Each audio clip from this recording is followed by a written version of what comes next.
for the support of this declaration with a firm reliance on the protection of divine providence. We mutually pledge to each other our lives, our fortunes, and our sacred honor. Closing words of the Declaration of Independence, penned by Thomas Jefferson, the 4th of July, 1776. Yesterday, we celebrated the 250th anniversary of the signing of that document. Our founders, who pledged to each other their lives, their fortunes, and their sacred honor. They put it all on the line. Everything that they had, everything that they held, everything that they held dear. They put their names to a document that all but guaranteed their own death, that all but guaranteed their own hanging, their own executions as traitors, as treasonous, as insurrectionists, as anti-government extremists. They pledged their lives, their fortunes, and their sacred honor. The founding fathers were a bawdy bunch. They were not angelic figures by any stretch of the imagination. You have heard me say it before, and it is a founding maxim. Heroic men have heroic flaws. And these were, make no mistake about it, heroic men. This tombstone that stands in memorial of some of those that did lose everything. By signing the Declaration of Independence, the 56 Americans pledged their lives, their fortunes, and their sacred honor. It was no idle pledge. 9 signers died of wounds during the Revolutionary War. 5 were captured or imprisoned. Wives and children were killed. They were jailed, mistreated, or left penniless. 12 signers' houses were burned to the ground. 17 lost everything they owned. No signer defected. Their bonds, like their nation, remained intact.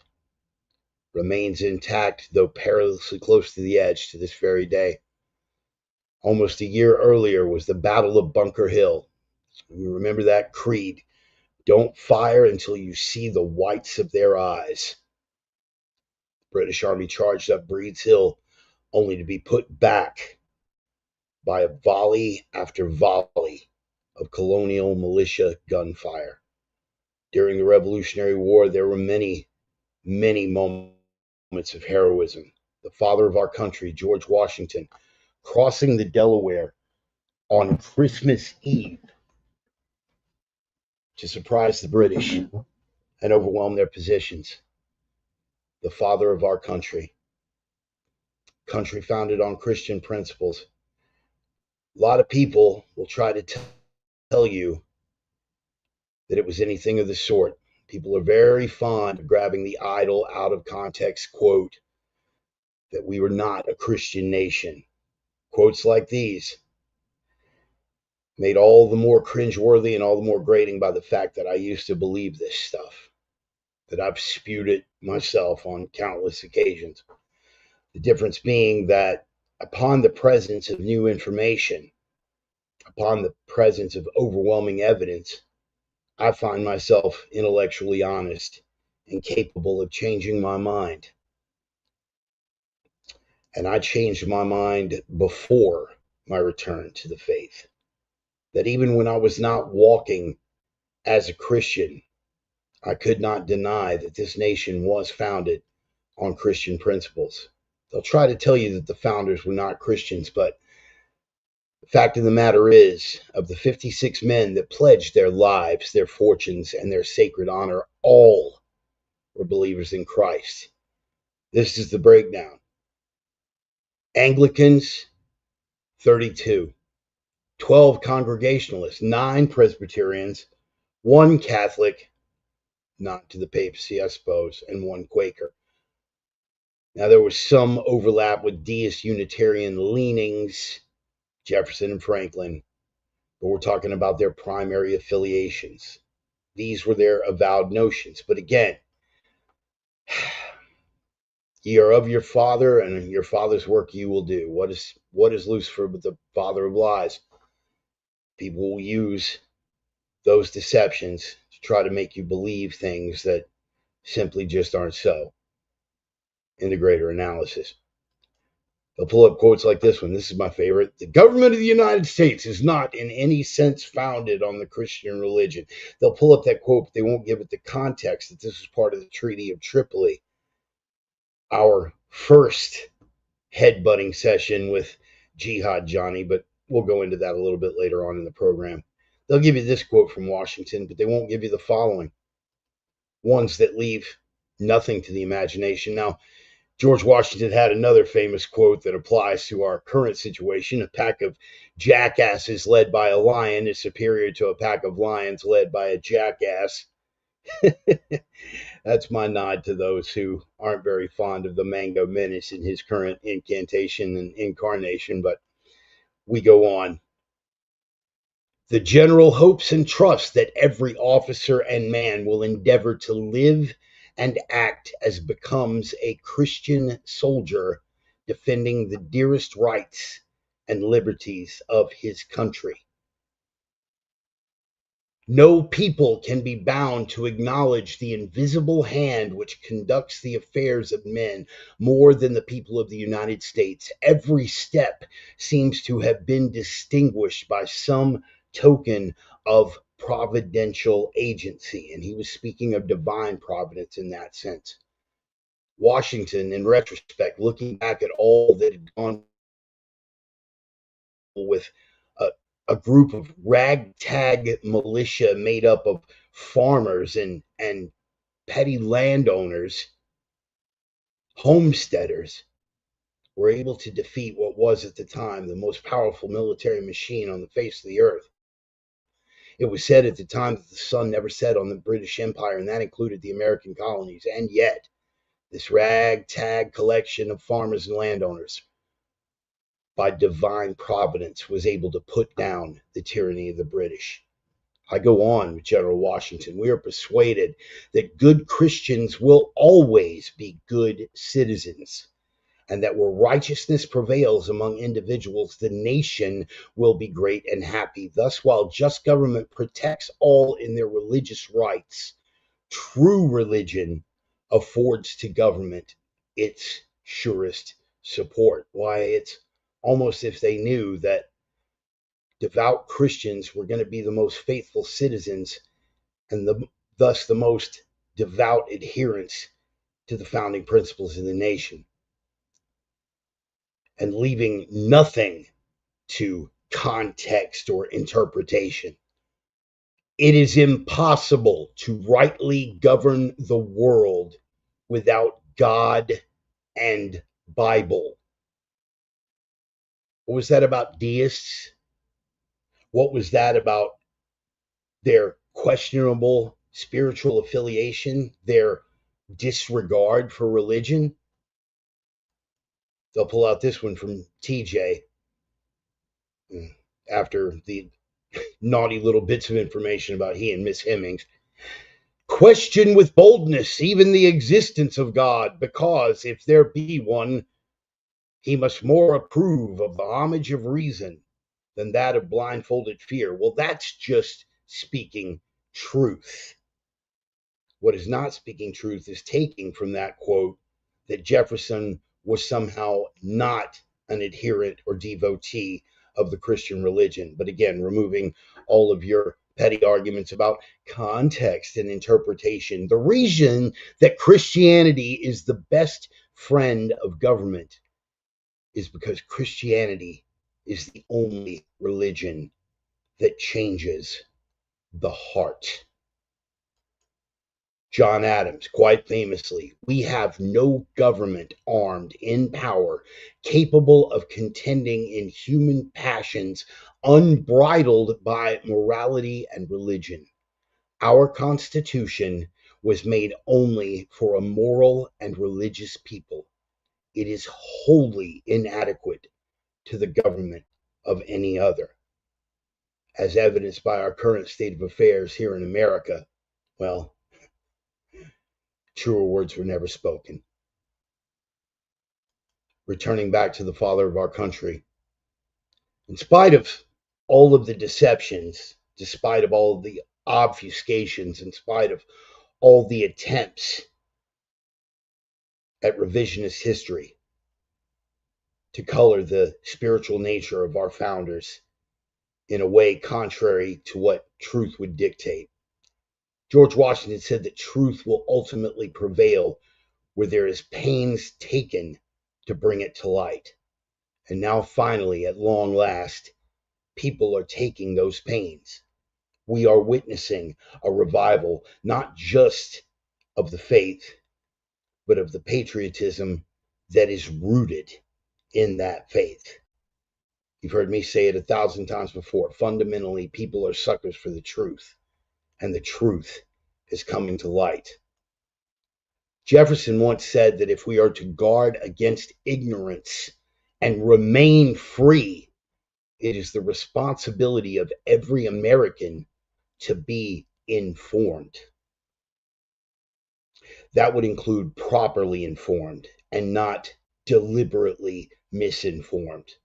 And make no mistake, we are up against the father of lies and his minions and those deliberate efforts at misinformation at every turn. But here, as we celebrate 250 years of our existence as a nation, bequeathed to us by those Christian founders and all that they sacrificed, we have proved remarkably resilient.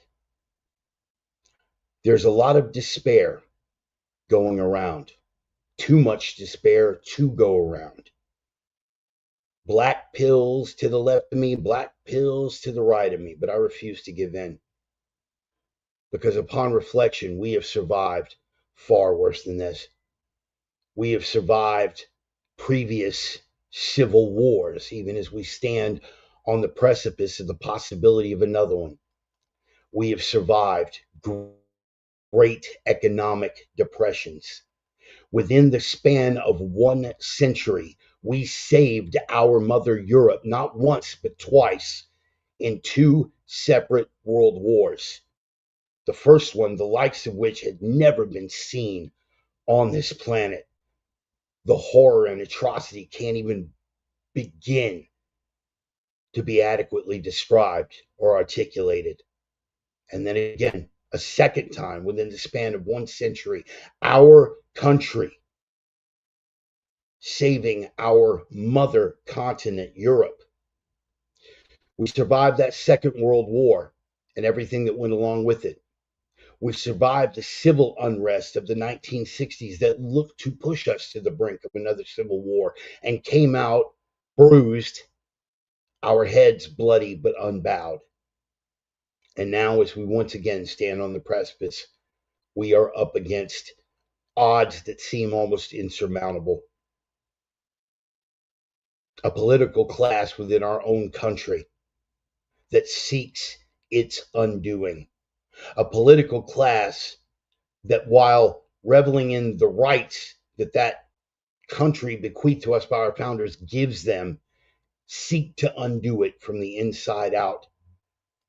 A group of people, a political class that will stop at nothing, up to and including physical violence and assassination. This is nothing new, and we have survived it before.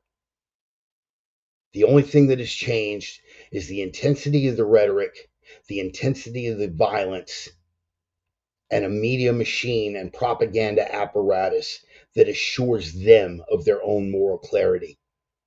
Not just the political violence, the spiritual degradation and degeneracy that sexualizes children, that takes the most depraved behavior known to adult degenerates and puts it proudly on parade in front of children. And we also face what is tantamount to an invading army. Only this invading army, while many of its adherents have insinuated itself from outside this nation, have managed to rise to political prevalence inside this nation. Foreign flags being flown in our major cities, foreign ideologies, foreign spiritualities sworn to the undoing of the West, sworn to the undoing of Christendom, sworn to the undoing of Christianity, and most definitely sworn to the undoing of the American nation. These foreign flags flying in our cities, even as those cities burn. We are up against it, ladies and gentlemen. Make no mistake about it. But I hold that the nation bequeathed to us by those Christian founders is going to prove remarkably resilient. And if it does fall, it is going to fall the same way that it came into existence, kicking and screaming and refusing to the last man to give up hope. The Israelites, when they turned their face from God, faced God's wrath. We, as a Christian nation, have turned our face from God, and we are facing God's wrath. And getting back to those Christian founders who those insurrectionist elements are telling you falsely we're not Christian.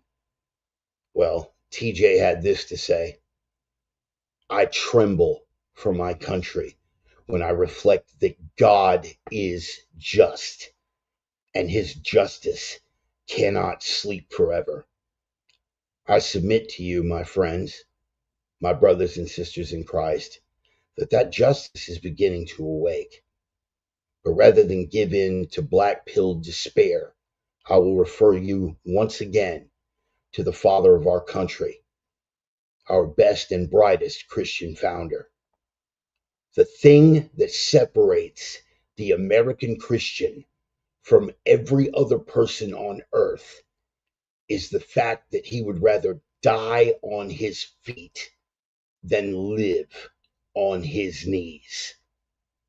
Many of you have cast it into doubt. I understand your despair, even if I do not share it. But in the final analysis, when history looks back on this moment, no matter how it turns out, that it will find many more of us willing to die on their feet than bowing to their knees. The only one that we are willingly going to go to our knees for is Almighty God on that day that every knee shall bow and every tongue confess. In the meantime, we stand, head down, knuckles up, and ready to take that fight to the bitter end. The opinions expressed by the Reverend are his own and no one else's on the planet. Not friends, not foes, not supporters, not detractors, not sponsors, and I cannot stress this enough.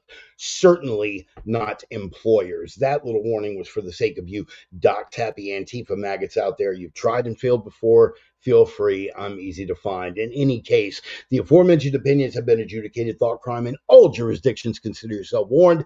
They are coming from the heart. They are guided by the mind. They are guaranteed to stretch open that unwilling maw and stuff your face with fistful after black latex glove clad fistful of truth cock until your eyes either split and bleed or open and accept the truth that's right in front of your face. And either way, mission accomplished. Welcome back, boys and girls. It is time once again for the Sunday sermon. Happy Independence Day. How you been? Appreciate you all coming out, man. I hope you had a pleasant celebration. In the meantime, between time, we're about to get underway. I want to know where the energy is, people. Everybody in for the drum roll. Where you at, guys? Come on. Hard charging out of the starting gate as we come reeling and rocking almost every weekend without exception to the strains of Red Desert gut-stomping rock and roll band from the smoldering embers and crumbling ruins of the once great American city of Minneapolis, Minnesota. The name of the band is Red Desert. The name of the track is Older No Wiser. Every week I get a little bit older. Every week you guys get to decide if I've gotten any wiser. Some weeks I do better than others. This week, it's a coin toss, but I'm feeling pretty good about it. I'm optimistic going in. Let's see which one of the usual suspects have turned out early. The OG Sinner Sister herself, the divine Miss Emmy, on board early, taking the gold. Happy to see you here, sweetheart. Brother Joel Allen Jackson from the Midwest, where it is hotter in the Midwest than it is in Texas right now. You want to talk about divine providence and a hand of God being at work there, man. I don't know what he's punishing you for, Joel, but I'm pretty sure you might have had something to do with it. Brother Ryan Jenkins on board. God bless you, brother. Good to see you. Happy you made it out. What is that? Still on occasion? We'll lose you all and drive in for a few. Hey, that's fine, brother. I'm just happy that you took the time to come out. Preacher George on board. Evening, everyone. Pray you had a great one so far. So far, so good. Brother Jeff Truitt, Treasure Monk. Treasure Monk. You can find him on YouTube, man. Take a good look, man. He has crafted a really, really interesting life for himself. Brother Jeff, I am glad to have you on board, man. And I need to get back to you on those two stories, brother. Those television evangelists, that post that you sent me. Funny stuff, man. Robert Tilton being my personal favorite. One thing that a lot of people don't know, man, Jimmy Swaggart was actually one of my biggest influences as a speaker and an entertainer, dating all the way back to my high school days. Jeff remembers me all the way back from grade school, man. We go back a long way. Work to preach. Hopefully, you all enjoy it. Yes, indeed. Preacher George, I'm always glad to have you on board, man. The usual suspects are probably going to be trickling in. It is, after all, Independence Day, so I'm not expecting a big turnout, but hopefully everybody will catch it on the replay. It'll be fantastic. We're going to get into some heavy stuff. I got to tell you, brother, this Reels thing is the way to go. StreamYard, which is the streaming platform that I use, does reels for you at the end of it. They did some reels for me. I put some things together, turned them loose on social media, and one of them, man, took and ran. I got almost 1,000 new followers to the Reverend Bart News Network page simply on the strength of one reel. Getting back to the no black pills philosophy, guys, don't ever get discouraged. You may feel like you're a lone voice in the wilderness, but all it takes is that one reel. All it takes is that one quote. All it takes is that one thing to really resonate with people. And the next thing you know, you got a whole lot more people listening. And believe me, man, we've been at this for 6 years. I have felt like that lone voice in the wilderness for a long, long time. But apparently it's resonating, man. Apparently it's resonating. And that's always good news. You guys know I would be here if it was only 5 people. Back in the early days, I was, when it was only 5 to 7 people. And we have kept it up now for 6 years. And here we are. I'm going to keep spitting it, man. Before I was spitting the truth, now I'm spitting the gospel. Now I've got a higher purpose. It's going to take a hell of a lot more than that to shake me off this fence. And I'm never going to shut up. You guys know me better than that. So, in any case, what is that, Ryan? See, I always thought you took after the bushwhackers. You do make an excellent case, sir. You do make an excellent case. What is this from Brother Joel? George has, okay, FOH Warrior, retired food and beverage day job with benefits a year before COVID hit, and I'm glad I did. Brother, that COVID thing affected a lot of people, man. I changed the whole course of my life. Brother Ryan will remember it was the year of our Floyd 2020 that I changed course myself and went from DJing in strip clubs and teaching combatives and self-defense classes to doing crane work. And crane work has been very, very good to me, man. God was looking out for me. God was looking out for me even when I was running away from him. What is that? And Emmy making a very correct observation. The most dangerous place to stand is between Bart and a microphone or Bart and a camera. Also, factually correct. Gonna go ahead and fade the bumper music out, man. We're gonna jump into this thing now that we got all the usual suspects on board.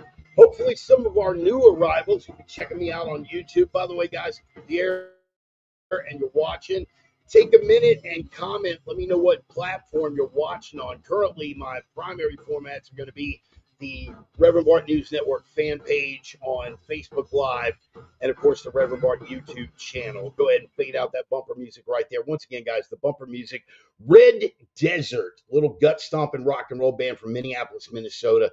Happy to have them, man. They've been cool enough to let me use that track as bumper music since the earliest days of the COVID cast back in 2020 when we first got underway with this thing. What is this? Oh man, check it out. OG Mike D. Congratulations on the new profession and the faith. Brother, I got to tell you, man, it was our boy Cyril, who was Cyril Jeff, for those of you guys that follow me on Facebook. Cyril Jeff, man, never stop reminding him. He was very, very instrumental, Mike, in my return to the faith, man. And it wasn't anything he did. It was just who he was. He led by example. And that's a tradition that I'm trying to carry on right now. Rather than just speak and spit about my faith, I would rather try to live by example, to be the kind of person that if you look at my life from the outside and go, oh, so that's what it is to be Christian. That's what a Christian looks like. Okay, man. All right. I can get behind that. It's the way that I want to live. And Cyril was instrumental in that. Very, very instrumental in that. In fact, before we even do the sponsor shout outs, I'm gonna give that little story one more time. The thing is, man, Cyril, back when I was True, and you guys that have followed me know that I was True for 30 years, man. 3 decades of my life, I followed the old Norse gods. I have nothing disparaging to say about True. It gave me a moral compass. It instilled a lot of very worthwhile values into me and my life and my worldview. It informed and influenced my worldview, taught me how to be strong, taught me how to be respectful, taught me how to carry myself in defense of my blood and my people. And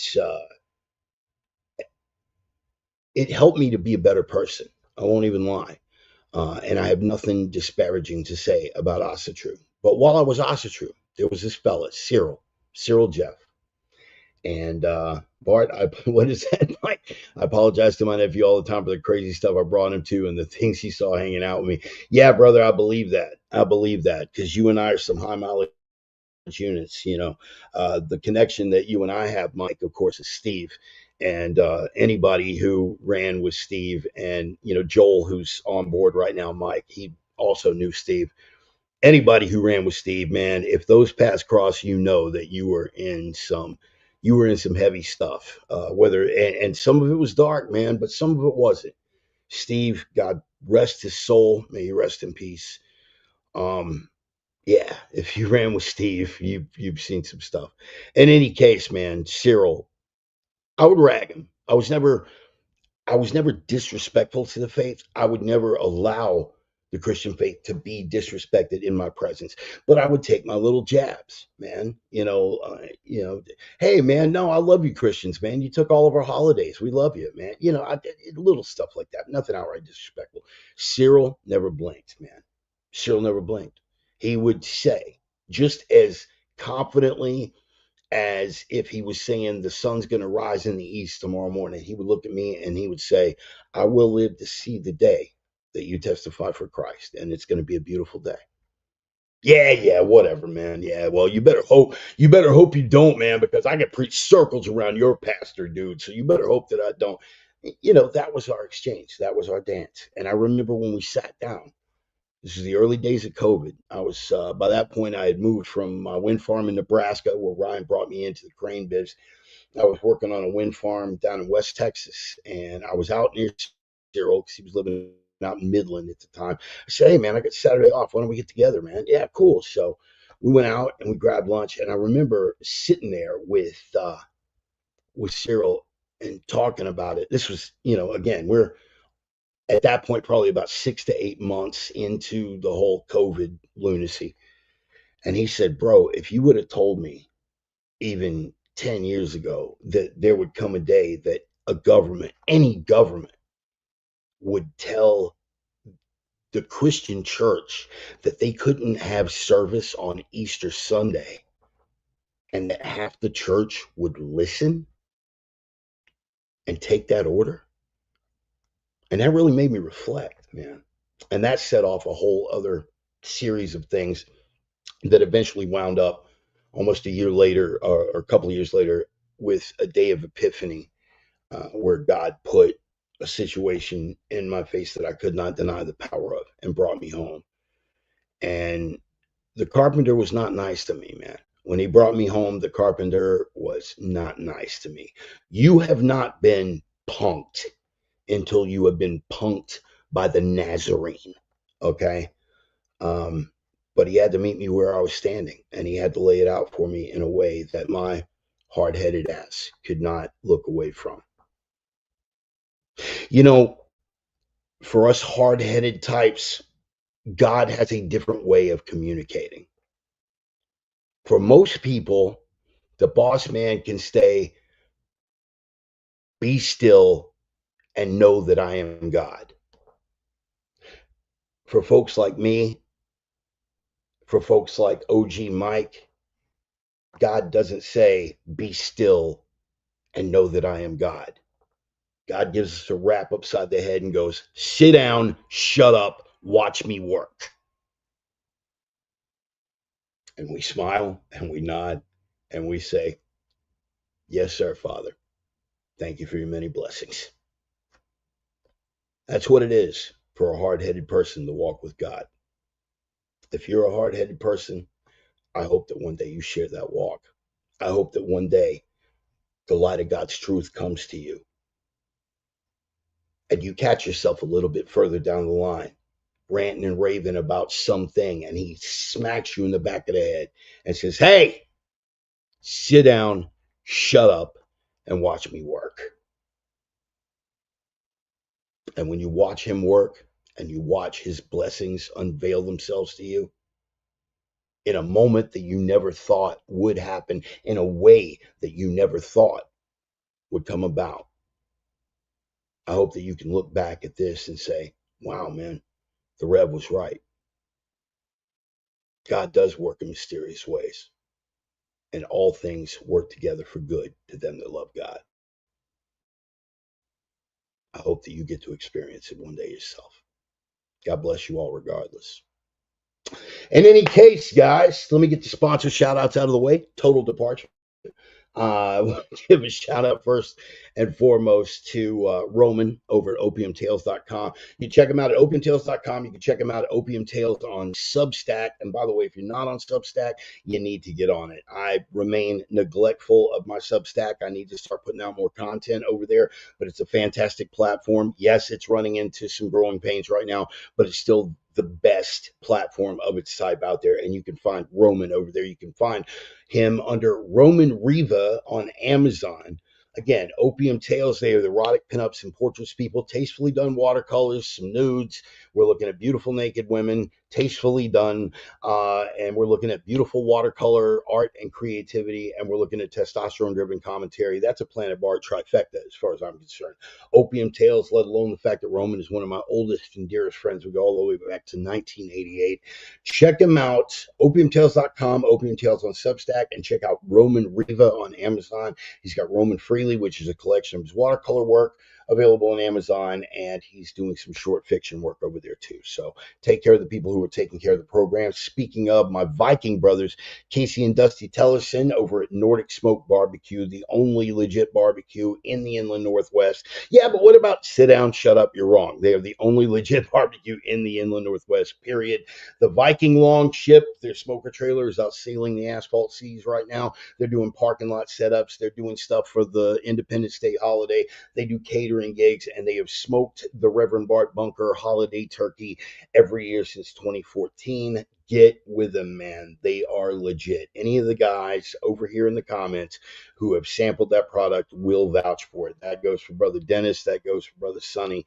They've all checked it out, and it's fantastic. Now, Dusty is doing the majority of the pitmaster detail over there now. Casey has moved on to bigger and better things, and I want to give a shout out to Casey. He has passed the Washington State Bar and now is a practicing attorney in the state of Washington. I have him on retainer. If you are a like-minded individual, you should probably have him on retainer as well. Casey Tellison, he is also a phenomenally gifted writer. He's got a book available on Amazon called Freaks of a Feather, published by Latop Press out of Spokane, Washington. It's available on Amazon. Freaks of a Feather by Casey Tellison. This is all the promo I should need to give it. It is a combat memoir that began as a suicide note. Whoa, you say, and correctly so. Whoa, that's a heavy prospect. Yeah, it'll take you on a walk in some very, very dark places of the soul, but it will leave you thankful for the journey because that's how good of a writer he is. Every accolade that the book has received is like more than deserved and then some. Freaks of a feather. So take care of the people who are taking care of the program. Take care of the people who are taking care of me because what we're trying to build here is community. We are trying to build community here because, as I said in a reel that took off last week, by the way, as I said, there was no one coming to save us. We are it. We are the mechanism that is always bailing everybody else out. So when we're up against it, ain't nobody coming. It's us. So build that community. Take care of the people that take care of the program. Take care of the people that take care of you, that take care of me. And we got to take care of ourselves and we got to take care of each other. Never get on that lone wolf tip. I'm a lone wolf, bro. I'm operating in the shadows. I'm off the radar, bro. I got to be ready to go it alone. You are not going to make it. If you find yourself in that position, God bless you, and I wish you the best. But know in your heart that something has gone catastrophically wrong. We are genetically hardwired. It is born into us. It's another gift from the Creator that we work together. One of the reasons that some civilizations prosper and others do not is the capacity for social cohesion. Do you understand that? That's part of the evolutionary process. Take a look at Northern Europeans, take a look at North Asians. Those bloodlines that have produced sustainable, long lasting civilizations. What sets them apart? It's a couple of things, but it can be summed up in one word: winter. Winter, you say? Yes. Let me explain to you how winter is responsible for the prospering of some civilizations over other civilizations. Some of you have heard this rant before. For those of you who are new to it, saddle up. A temperate climate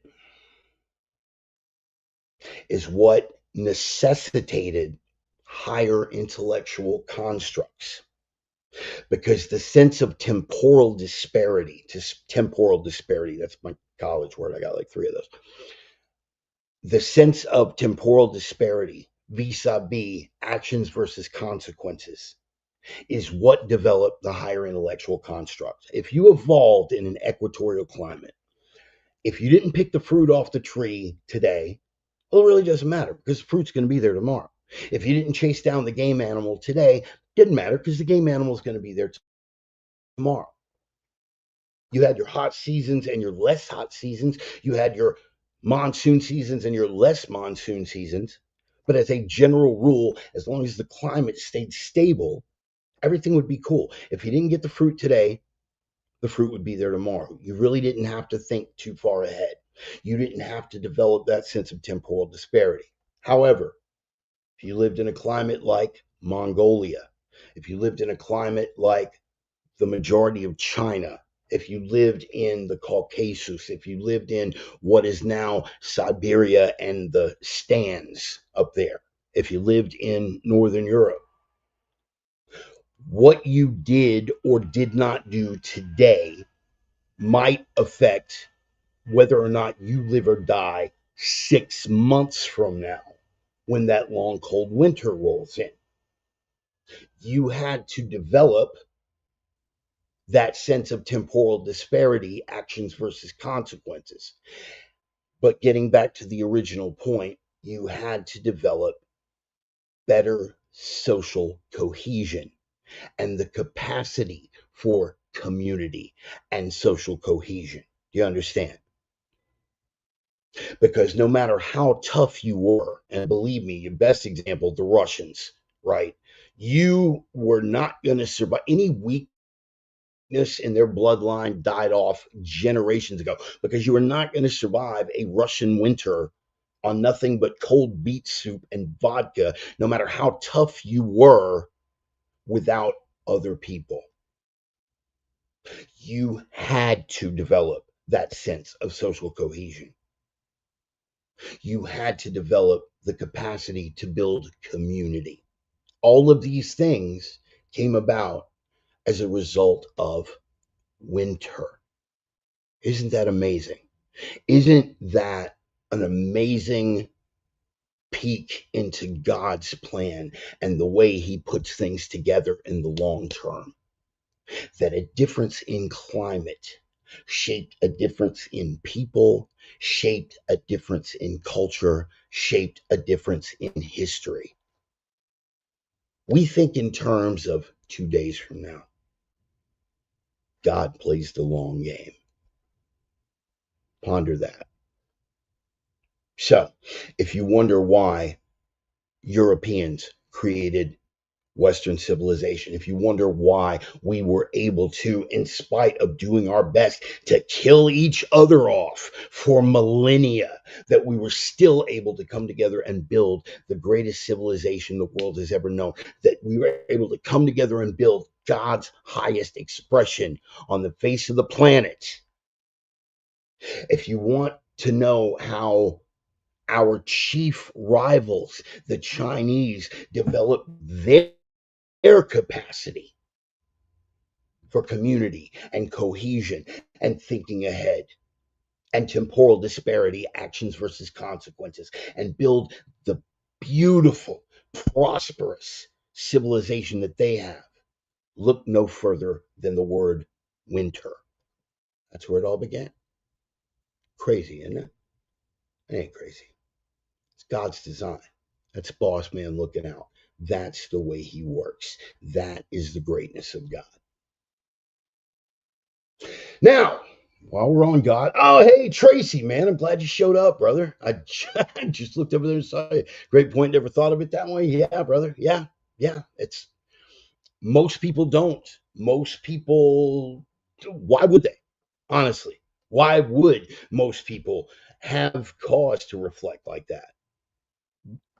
It's, I'm I'm just a different breed of cat, man. I try to dig in. And the thing is, man, I started doing research on that stuff before my return to the faith, long before my return to the faith. So yeah, it's pretty unusual thought process, but we arrive at some pretty interesting conclusions. And by the way, Tracy, I'm glad that I got you on board too, because guys, Tracy can vouch for it. I was not always a nice guy. I was not always the charming fella you see before you now. In fact, Tracy has an unusual distinction on Planet Bart. He has seen me dead, yeah, um, which is not something that everybody can claim. Tracy's seen me dead. Joel, I don't think he's seen me dead. Joel saw me like right on the brink. I remember one time there was a motel room off 59 South that Joel I think saw me on the brink, but I don't think I actually crossed over. Uh, yeah, Tracy being a different cat's quite an understatement. Tracy has seen me dead. And speaking of Independence Day and the 4th of July, Tracy has also seen me naked, standing on my head, singing the Star Spangled Banner. This is a true story. This happened. So I was feeling patriotic, but thankfully, parts of my anatomy did not stand up and salute. So, so there's that. Anyway, Tracy, I'm glad you made it out, brother, and I'm glad that I was able to enlighten you a little bit on. Glad that I was able to enlighten you a little bit on the evolution of social cohesion and the thought process. Let me get a sip of liquid enthusiasm here. Mm. And we'll jump right back into it. Speaking of God and the way that He works in the long term, I want to get the scriptural part of it out of the way. I have three particular passages that I picked out for today, and again, the Bible study part of this was inspired by Jeff Truitt, who's here, brother Jeff. You can find a Treasure Monk on YouTube. The guy's crafted a very, very impressive life for himself. You can find his YouTube channel, Treasure Monk. He actually does the metal detector stuff. He does it overseas, but he was also medical officer for a lot of operators. Okay. He's been an operator and the chief medical officer for a lot of operator details. He has done trigger time in multiple time zones. He was part of a detail providing security for Paul Bremer from the State Department. Those of you who are history guys that stay up on that kind of stuff, he's worked for the State Department. He's worked as a medical officer on offshore oil rigs. He took a slug in his guts down in Haiti, trying to, that place that's decidedly not a shithole country that we welcome. Yeah, he took a slug in his guts. He probably has a little more enlightened perspective on Haiti than a lot of folks that are singing the praises on that. Let me say again, festering shit sore of a country. But anyway, I say that to say this. Jeff had, much like myself, stepped away from the church for a long time. In his early adulthood, he stepped away from the church for quite a while. And in the wake of Charlie Kirk's assassination, stepped back into it. And he asked me one day, "Hey, do you ever do any podcasts or anything that are just Bible studies, man?" You know? And I don't know why I hadn't thought of it up until that point, because I had been back in the faith for a couple of years at that point. And it just, here I am with this platform, and I didn't think, why don't we actually do something for the kingdom? So Jeff inspired that, and I always like to give him credit for it. And I hope it's been a blessing to him, and I hope it's been a blessing to all of y'all. I have three passages that I picked out with regard to the subject matter today. And of course, the prime subject matter today is the 250th anniversary of the greatest nation ever, ever to grace the face of this earth.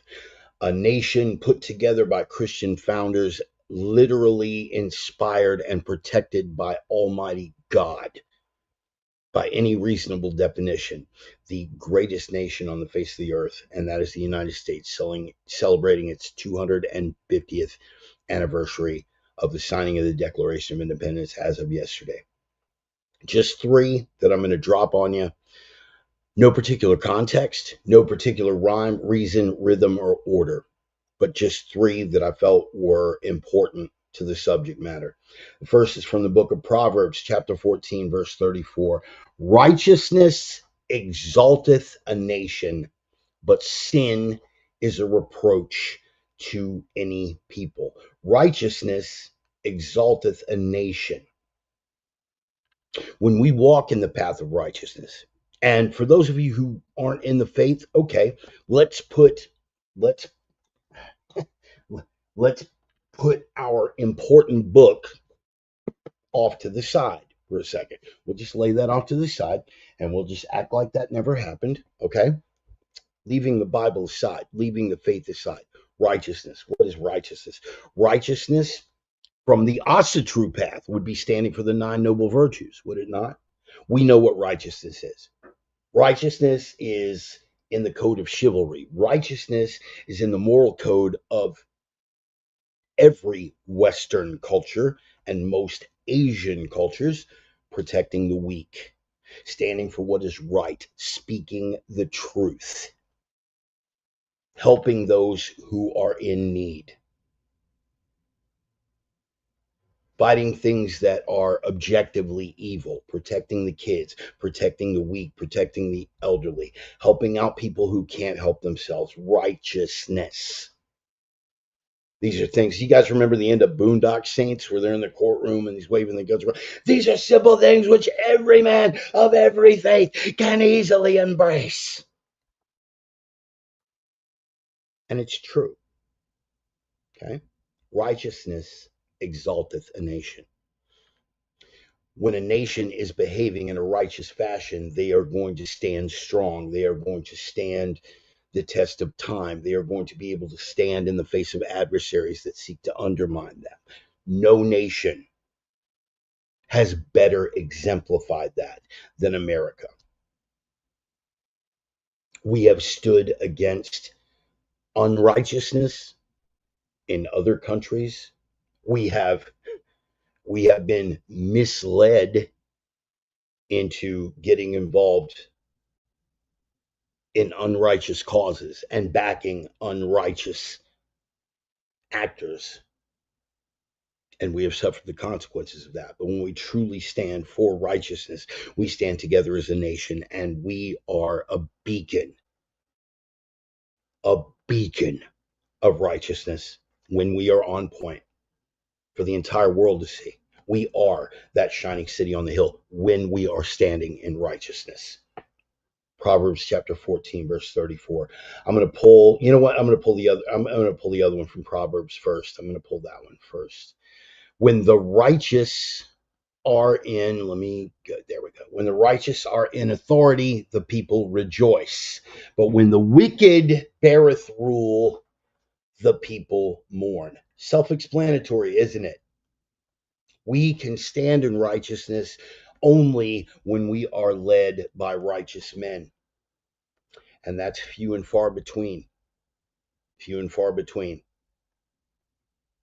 Oh, you want to ask me the specific question? Because I can hear you buzzing about, what about it? No, I don't think that he's a righteous man.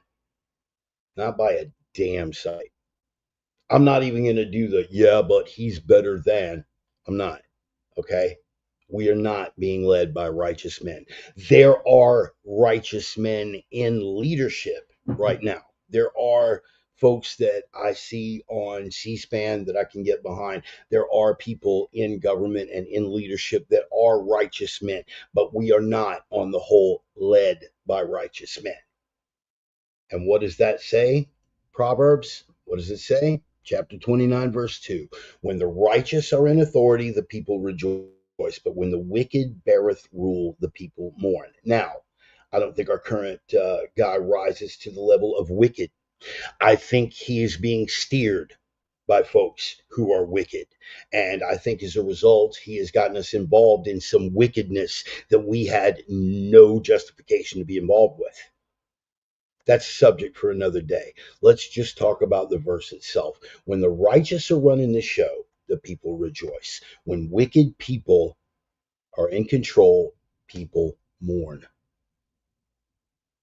And if we want to talk wickedness, not just this guy, but his predecessor in this term and his predecessor in his prior term. We have not been led by the righteous in quite some time. And as a result, the people mourn. We're in bad shape, folks. In bad shape. We have turned our face from God, much like the Israelites, and we are reaping it, much like the Israelites. Once we were a Christian nation, we have turned our face from God, and we are reaping the consequences of that. Wicked men rule, and thus the people mourn. But I'll bring you back with Psalms. King David, man. And it was a pleasure recently. Boss Man had me revisiting Psalms and reading the Psalms of David and feeling that anguish in a lot of those, but also him being able to celebrate in the face of that anguish. Psalms, man, is one of those books that is just, man, it just hits.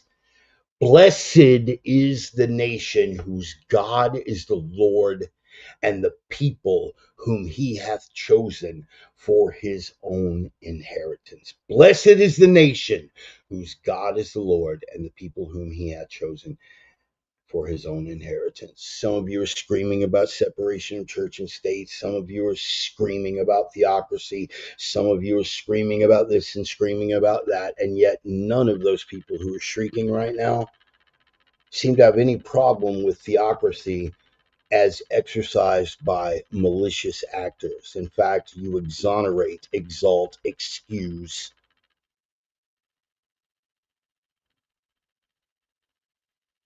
But for whatever reason, that Nazarene carpenter and everything that he represents, you find disturbing, you find off putting, you find it detestable, or at the very least frightening, that people would seek divine guidance from a book that has been the spiritual anchor of the most prosperous civilization in the history of the world. And you find that disturbing as a moral compass. I would suggest reflection.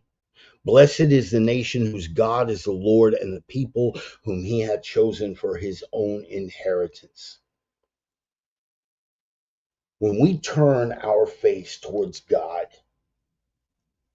in those moments in our history when we have legitimately turned our face towards God, those were our most prosperous moments. When we were guided by Christian principles, those were the moments when we were at our best. And historically, no matter how you feel about the faith, historically, there's just no refuting that. The eras, the epochs where we were allowing ourselves to be guided by Christian principles, when we were ruled by righteous men, as my Proverbs passage just talked about, those were the eras and epochs that spoke the brightest in our 250-year history. When righteous men led and Christian principles were adhered to, those were the moments that America prospered. So no matter how you feel about the faith, no matter how you feel about correlation does not equal causation, these are all correct assessments, by the way. You cannot deny the correlation. You may stand on correlation does not equal causation with regard to the epochs and eras that we were following Christian principles were our best and brightest moments as Americans.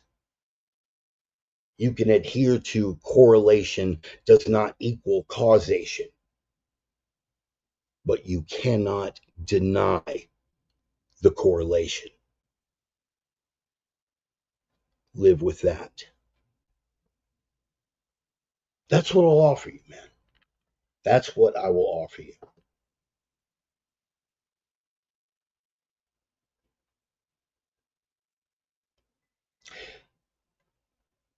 Let's jump into that first bullet point. Let's jump into that first bullet point, what I wanted to really get across today, because there were a few.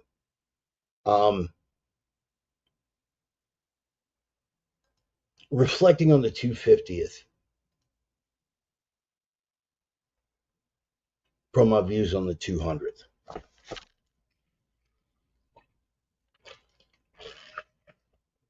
As of yesterday, America is 250 years old.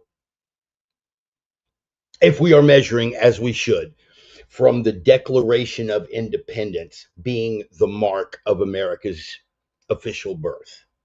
Some people would argue a little bit earlier.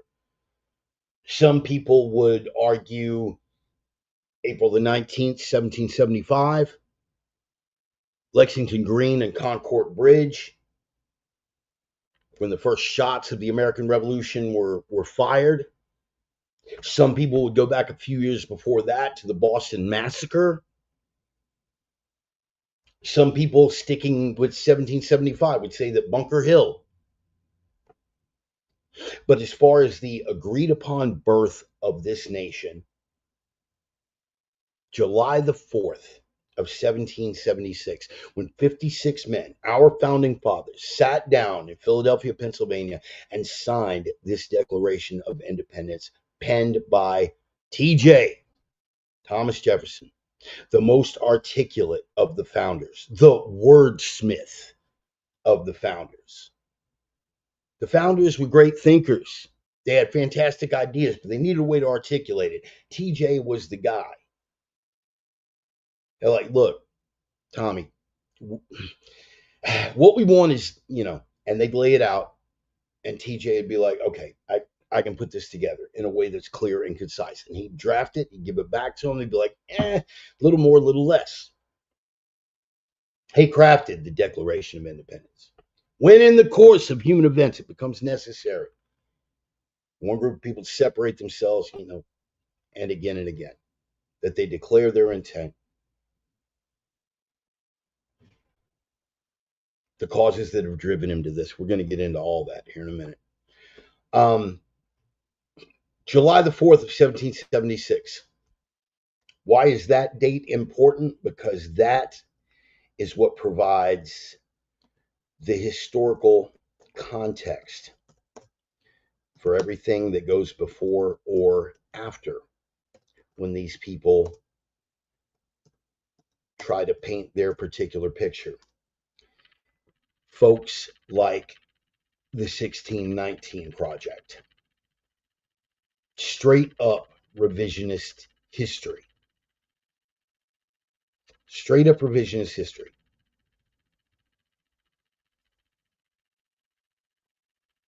And they paint that picture for a reason. They know exactly what they're doing. All right. This isn't, well, we looked at this set of facts and we just, I don't know, that's just how it looked to us. They know what really happened. They know how it really happened. They know the context of the events that made it happen. They are deliberately misleading people. And for their hard work and effort in doing the work of Luciferian minions and the father of lies that they serve, they're awarded Nobel Prizes. They're awarded Pulitzer Prizes, more to the point. Sorry, Nobel might be a bit of a stretch. Not much, though. Give it time. They are awarded Pulitzer Prizes for being proper parts of the media propaganda apparatus. They are awarded Pulitzer Prizes for lies. The 1619 Project is a lie, and this woman received a Pulitzer Prize for it. No shock there. Y'all familiar with Walter Duranty? Walter Duranty of the New York Times ran interference for Joseph Stalin.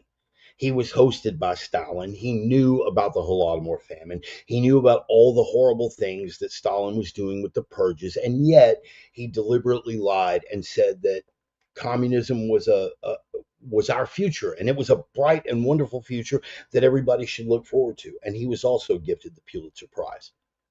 That's never been rescinded, nor will the 1619 Project. Lies. Why is all of this important? July the 4th, 1776. I was in first grade in 1976. That's how old I am.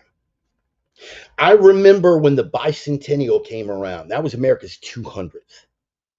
And man, you want to talk about bringing the country together. Now, a lot of people say, well, man, you were only a first grader. You were just a kid, man. That's just how it seemed to you at the time. Okay, fair enough. But let me tell you how it did seem to me at the time. Everybody was proud. Everyone was proud about our country and all that it had done in those 200 years. Bicentennial everything. Now, believe me, the merchandisers made the most of it. There was bicentennial beer. There was bicentennial this. There was bicentennial toilet paper. There was, I mean, literally, man, bicentennial all over everything. It was the 200th birthday of America. And me, first grade kid, little history nerd, bookworm, I devoured it. There was actually a bicentennial board game. I had that when I was in first grade, a bicentennial board game. Yeah, I had it. And that board game was basically a history lesson disguised as a board game for kids because back then, education was a thing. We literally paid attention to teaching things about history. We knew the founders' names. We knew about the founding documents, about the Declaration of Independence, about the Constitution. We knew the articles of the Constitution. By high school, I had memorized every single amendment to the Constitution and could provide you a brief summary of each one of those amendments. That was my sophomore year in high school. But in first grade, it was enough for me to know the history of George Washington, the father of our country, and that French guy, Lafayette. Yeah, Lafayette. Yeah, I had to be corrected. Yeah, Dad, so you got George Washington, but this French guy Lafayette, man, what's he about? Okay, first of all, it's not Lafayette. Yeah, whatever, man. I could read.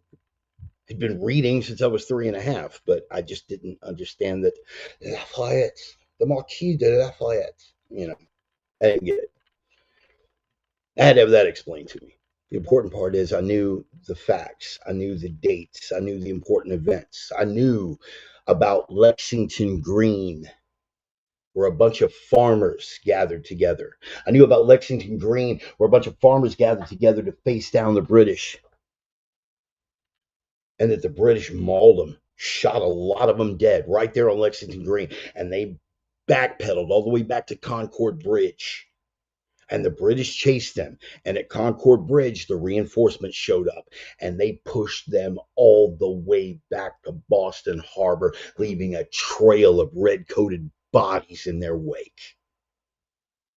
I remember reading about the Battle of Bunker Hill. I remember they were short on powder, they were short on munitions, and the order was given, don't fire until you see the whites of their eyes. Because they had so little ammunition they couldn't afford to miss. These stories were riveting to me. That these men had been taxed on a level that seems trivial to us today, but that they had been taxed by the British. That the British could just say, we're putting some soldiers up in your house and you're going to have to feed them. That the British could shoot people down in the street for opposing their tax collection. Or a little scuffle that broke out if you stood in defiance of the king's authority. The British could shoot you dead. Yeah, ain't that something? They could pick the fight, but if you defend yourself, you're the one that gets hanged. Ain't that something?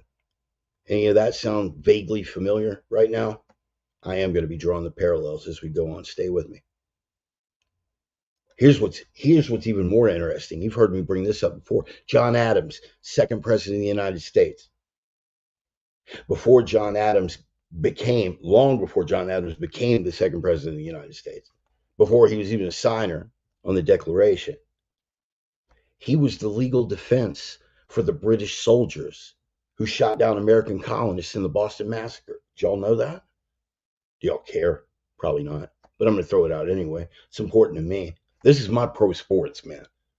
The way some of y'all are down for football and professional sports, this is my wheelhouse. I love history. I love facts. I love politics. This is my jam, okay?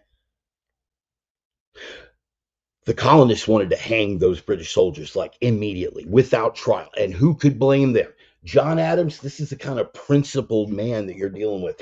John Adams said, I don't like it any more than you do, but I prefer a proper trial for these men who are no doubt going to walk free than to just give up and give in to the rule of a mob. Ooh, there's a principle we haven't heard much about. That's been abandoned. These were great men. These were men with a serious moral compass. This was the thing that I was taught, and this was only 50 years ago. A 7-year-old kid reading about these great men and these great deeds. And against all odds, they fought what was the most powerful government on the face of the earth, the most powerful military machine on the face of the earth, all over a tax that, by today's standards, is a pittance. They pledged what? You guys remember from the opening, what did they pledge? To this end, we mutually pledge to each other our lives, our fortunes, and our sacred honor. And they took them on and they won. They won and bequeathed this to us. What a great nation. What great men. What great deeds. What heroic actions. What a powerful testimony. What a great example of faith. Because these were Christian men.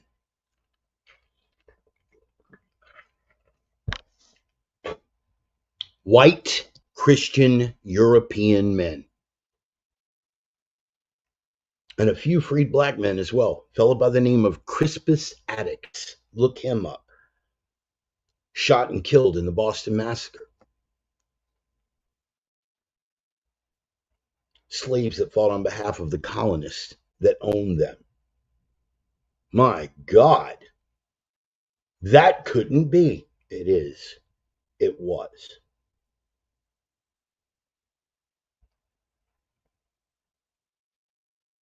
But we were taught not an idealized version of history, a real version of history. We knew about the flaws. We knew, as well as anyone now knows,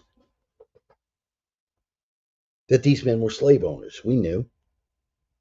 They didn't hide that from us in our textbooks.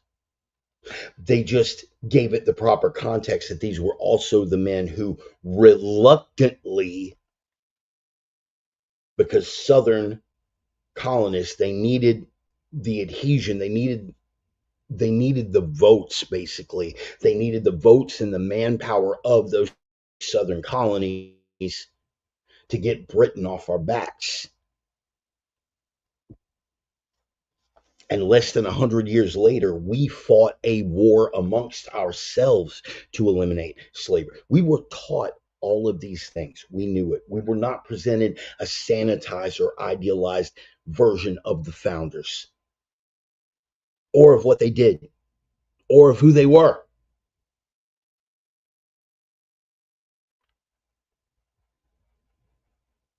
We just got to hear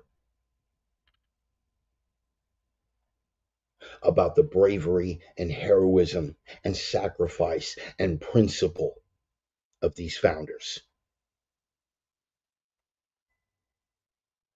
as well as their flaws. What do we hear from people today? You got to paint the whole picture of history. We did paint the whole picture of history. You ask a kid in 1976, what can you tell me about George Washington? He's the father of our country. He led our war against the British. He was our first president. They tried to make him a king, and he said no, he didn't want to be king. He'd give you a list of things about George Washington, about TJ, to a lesser degree about John Adams, that French guy Lafayette. They can tell you something. Now, what do you know about George Washington? Slave owner. What do you know about Jefferson? Slave owner. What do you know about Adams? Slave owner.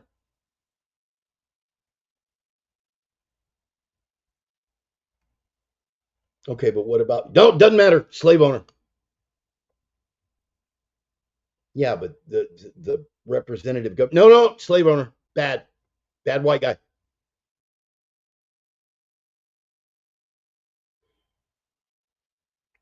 And you wonder how in 50 years we have gone through a complete turnabout in the way that the citizens of this country view themselves. I was in first grade Just 50 years ago, I was in first grade. I was so excited to learn every fact that I could about the founders. I was so excited to learn everything that I could about the Revolutionary War, about the Battle of Bunker Hill, about Cornwallis surrendering at Yorktown, about how he got boxed in by the French because that Lafayette guy had like called up his French buddies and brought the Navy in behind him so the British couldn't retreat. How Cornwallis wouldn't walk out at Yorktown surrender. He sent one of his aides to do it because he was too freaking proud. Little stuff like that. How George Washington had done things, which, by the way, and I hate to you see it this weekend, but Young Washington from Angel Studios, I'm going to go see that. I think you probably should too. I love the fact that they are finally trying to get around to putting some historical perspective on things, to get people to look at a larger picture. I think it's fantastic. But in any case, I was so excited. I was proud, man. I was so proud to be an American. I knew about the bad stuff we did. I knew about the Trail of Tears, right? At the time, I was living in North Carolina. I was living right by the Cherokee Indian Reservation. Jeff, if you're still here, you can vouch for that. Every now and then we'd go up, we'd see the Cherokee Reservation. We knew about the Trail of Tears.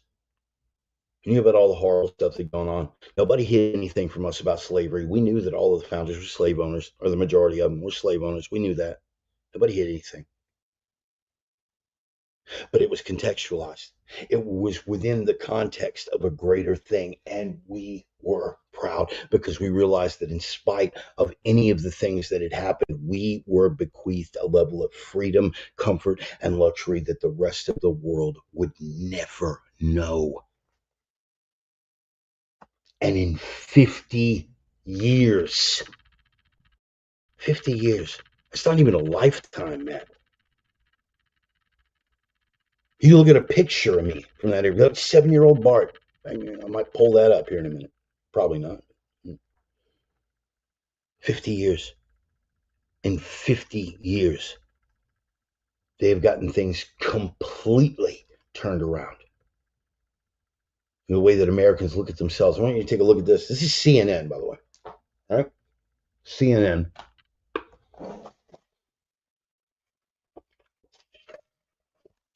CNN shocked by a poll showing a lot of Democrats hate America. My goodness. 27% of Democrats say that they will display the flag on July the 4th. 27%. Just 29% of Democrats say they are extremely or very proud to be an American. Something has changed. Yeah, something. CNN. I wonder what it could be. I wonder if it could have anything to do with you bombarding them every night with how horrible they are to be white Christian Americans of European descent. I wonder if it could have anything to do with that. Certainly not, right? Something has changed. I want you to take a look at this. Here's a bar graph for you. Pride in being an American, 2001 to 2026. Republicans, Independents, and Democrats, right? There's the blue. Now, consistently across the board, Democrats always less proud to be Americans. Always. Independents, somewhere in the middle, but they're always trails low. Republicans, consistently across the board. And let's not get into, yeah, man, but the Republican Party and leave it aside for a minute. Let's just call it what it is, man. Look at that graph. Republicans consistently more proud to be Americans, and it doesn't matter who's in office. Take a look along that timeline. When do you see Democrats even act like they're proud to be Americans? When their side's in the Oval Office? When they have one of their own in charge, they'll pretend to be proud to be Americans for a minute. Look at it. It's right there. There's the data. You can follow that along the timeline. Consistently less proud. But every now and then, when their team is in charge, they'll pretend like they care about the country for a minute, that they're proud of it.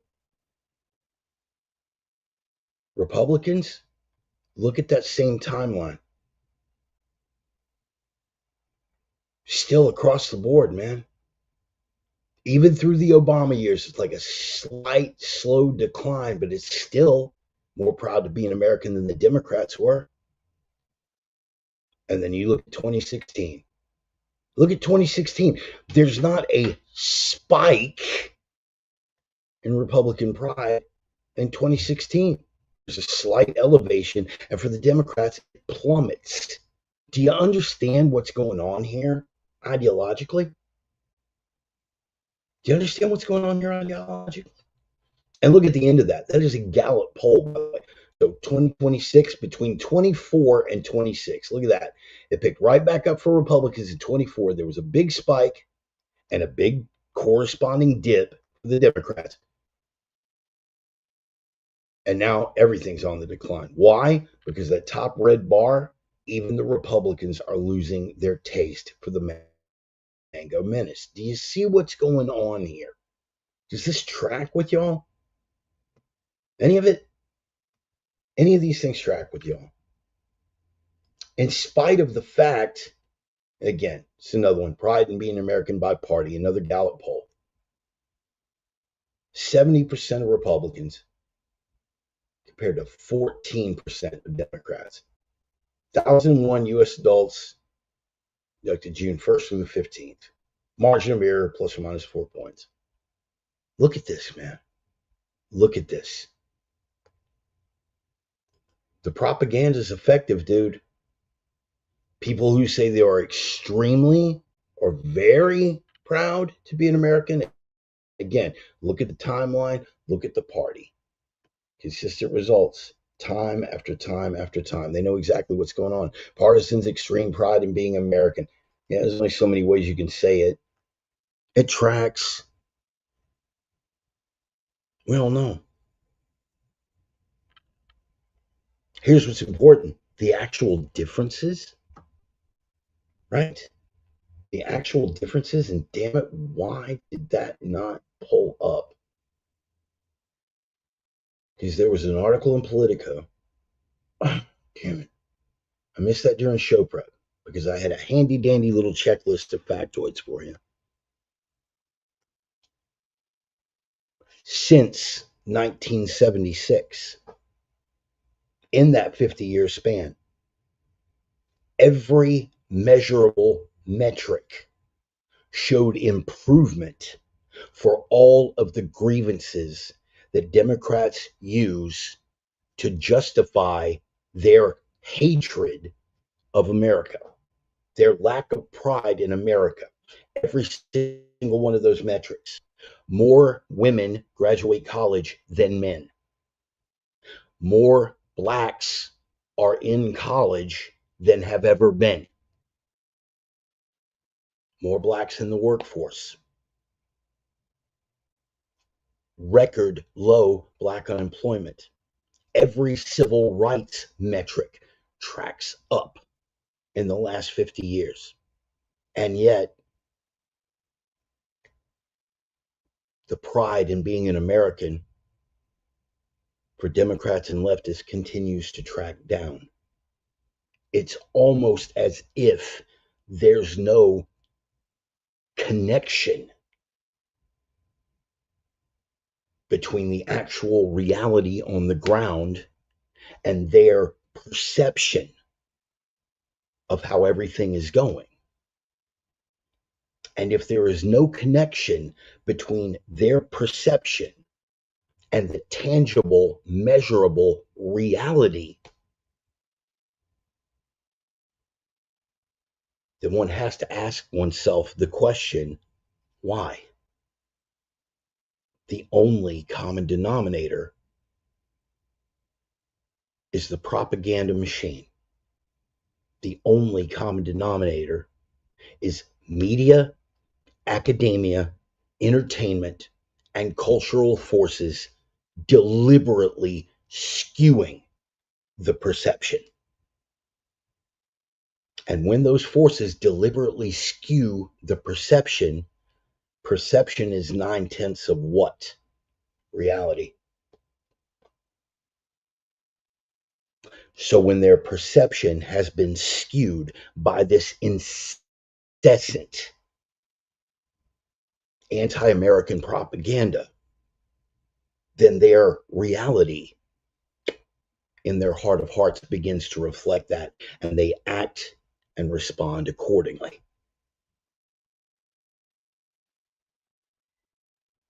This is a very serious thing, people.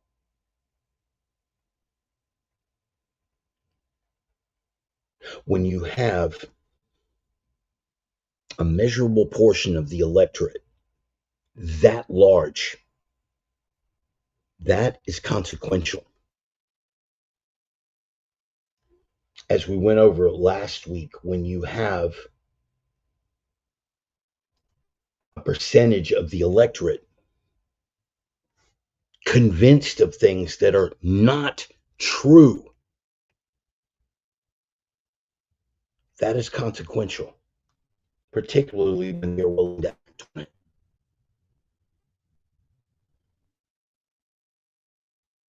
This is not accidental. A lot of people say, well, the media is just in it for the money. This is true.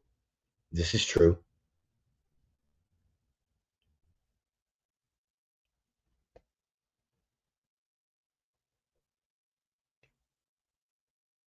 The media are just in it for the money. And I'll go you one better. You know who else is in it for the money? The same politicians who are spewing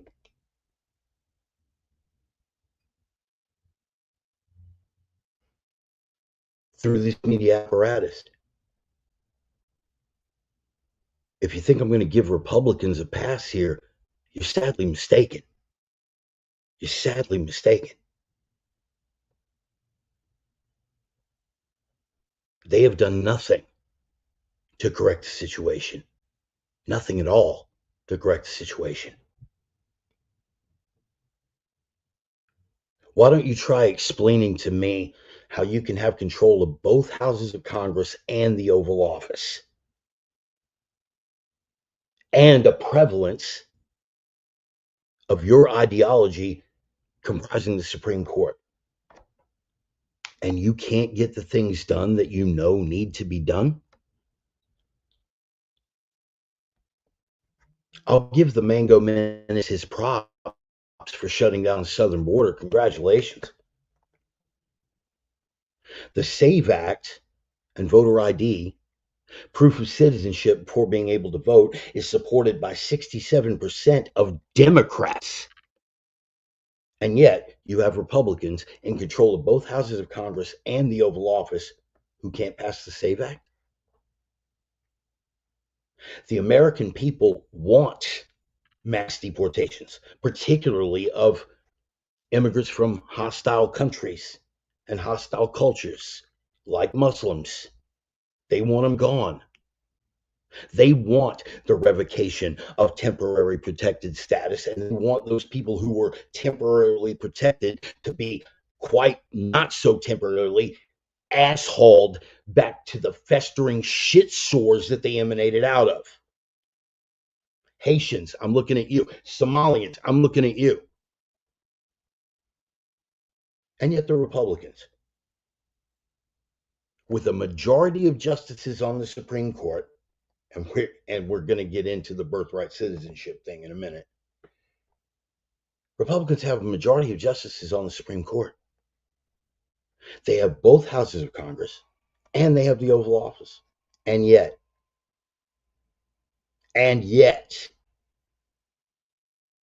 they were literally in a position to do everything that the American people elected them to do. Shut down the border. Okay, you tick that box. Now get rid of the ones that are already here. Oh, wait, we can't do it. What? Oh, okay. Well, can we at least make sure that they don't vote? Can we at least pass the SAVE Act? No, we can't do it. What?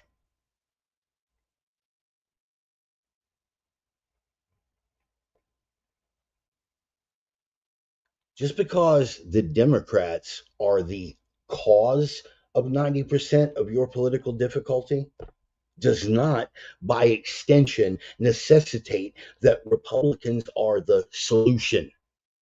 Are you tracking? Because they've accomplished nothing. Now, where does that leave the Republican voter who consistently shows more pride in his nation than his Democratic counterpart? Where does that leave him?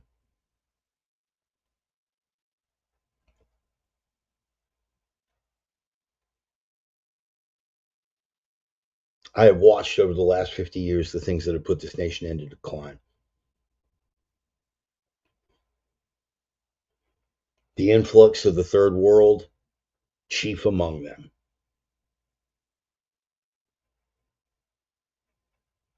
Let's call it what it is. You import the third world, you become the third world. Every measurable metric indicates that, irrefutably. The Republicans have done nothing. The debt, all of it. Where are the Republicans? They've done nothing.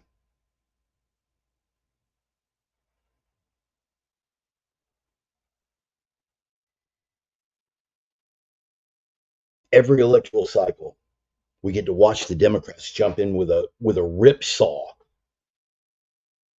and just start tearing the place to pieces. So people vote Republican thinking they're going to bring in a construction crew to repair all the damage that's been done. And the only thing that they do is step in and go, hey, man, hey, could you slow down a little bit with the chainsaw? Could you just slow it down? Knock it off. Use a smaller chainsaw. That's it.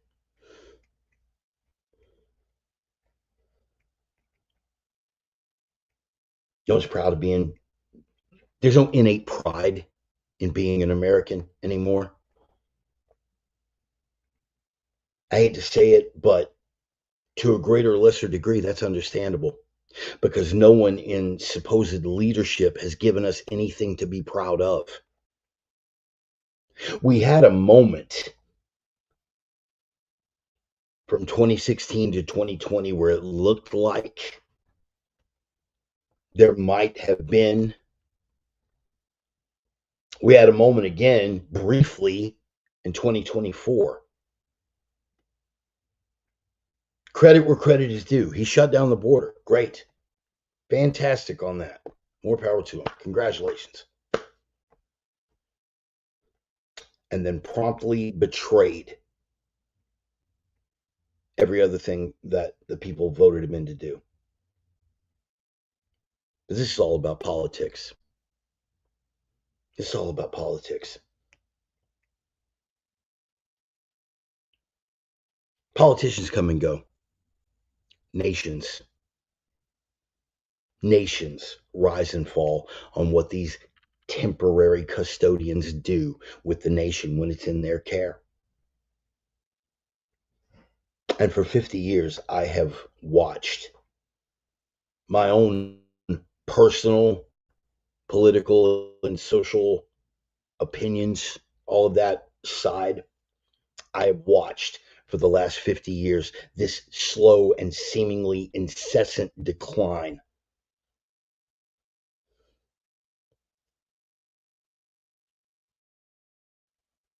People are unwilling to do anything about it.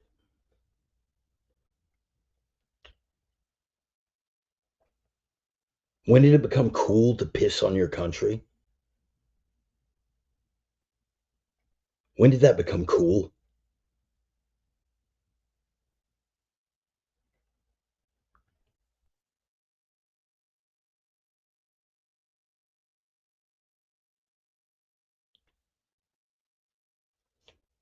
I got to speak to this.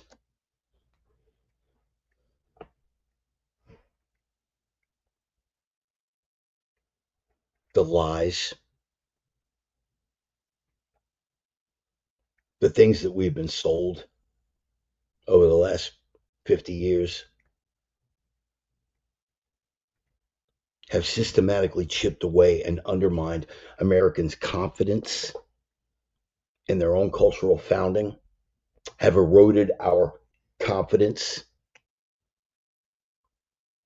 in the faith and those faith-based principles in which this country was founded?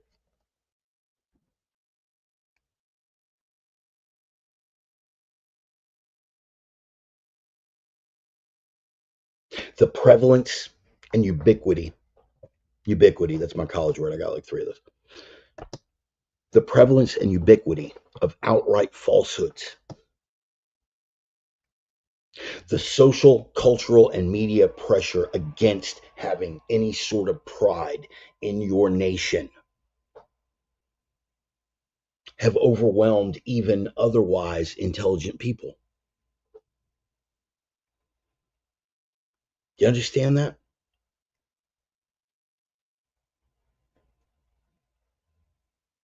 I would welcome a Democrat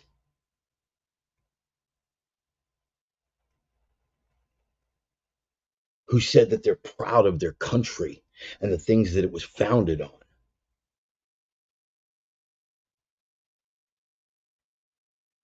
I would welcome anyone who would confess in the greatness of this nation and say, "Man, we are the greatest nation on the face of the earth. But we got some room to improve. Could we work on this? Could we work on that?" I'm down with that. 100% down with that. No issue whatsoever.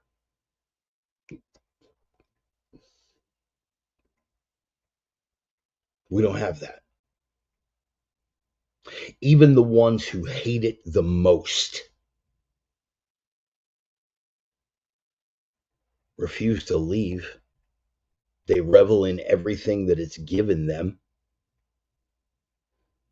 They're more than happy to revel in the. Yeah, yeah, yeah. Well, we voted. We voted. We is we's a bit much. The ones who voted. But we don't even have confidence in the integrity of our elections anymore. That is the most basic thing. That is the most basic fundamental concept over which we have control is the integrity of our elections. Do you understand that before 2000, none of this was an issue? We had paper ballots, which were all counted the same day. If you wanted to mail in your vote, you had to either be stationed overseas as an American service member, or you had to have some very, very serious reason, health concerns, couldn't make it out of the house. Without a basic respect for integrity of our elections, none of the rest of it matters. You understand that? And we had the ability to solve that whole problem. We had the ability to solve that whole problem. The majority of Americans wanted us to do that, including the majority of Democrats. Said, yes, we want proof of citizenship. Yes, we want voter ID. And the so called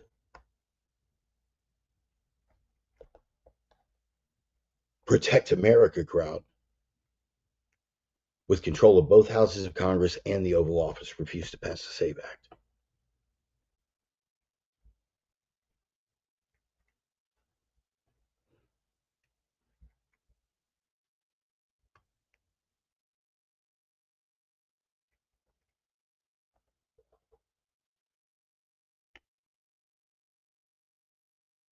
50 years ago, paper ballots, same day counts, everything fine.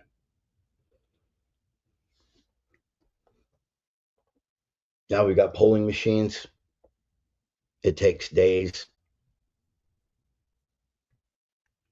And it's funny, never once has there been a situation in an American election, not one time in the history in the short history of the current voting process, never once has it broken that a Democrat has been ahead and then the late returns start coming in and suddenly a Republican surges and takes it. Never happened, not once.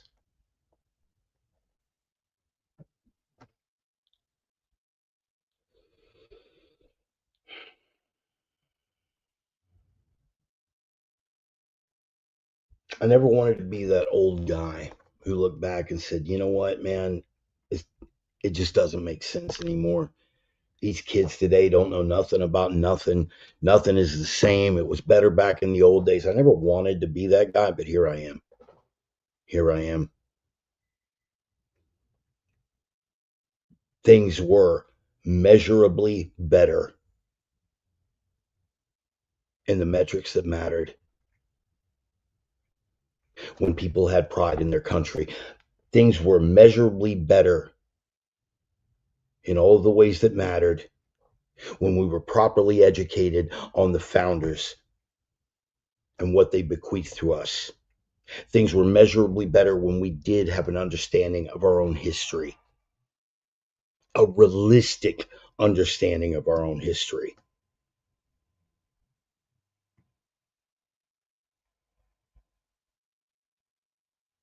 None of us were ever insulated from the bad things that our founders did.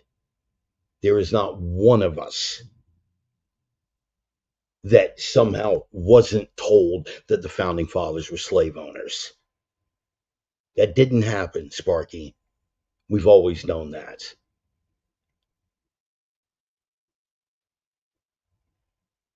We just happen to be told about their greatness as well as their failings.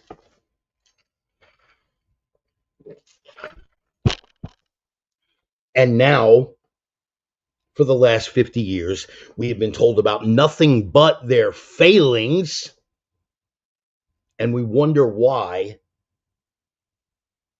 only 27% of Democrats consider themselves very proud to be American. Isn't that interesting? Those same Republicans that have always been proud to be American were told, again, nothing but the failings of the founders. They were so proud to be Americans. Why? Because they actually took the time to educate themselves. You know, we actually talk out here, conservatives, Christians, white people. White European Christians, we actually talk amongst ourselves. We actually do read. We're not content to let that Maddow fella tell us how we're supposed to feel about stuff. All that the educational system, academia, all that the media, all that entertainment has had to offer are the failings of our founders for the last 50 years. And you wonder why only 20 some odd percent of Democrats are proud to be American.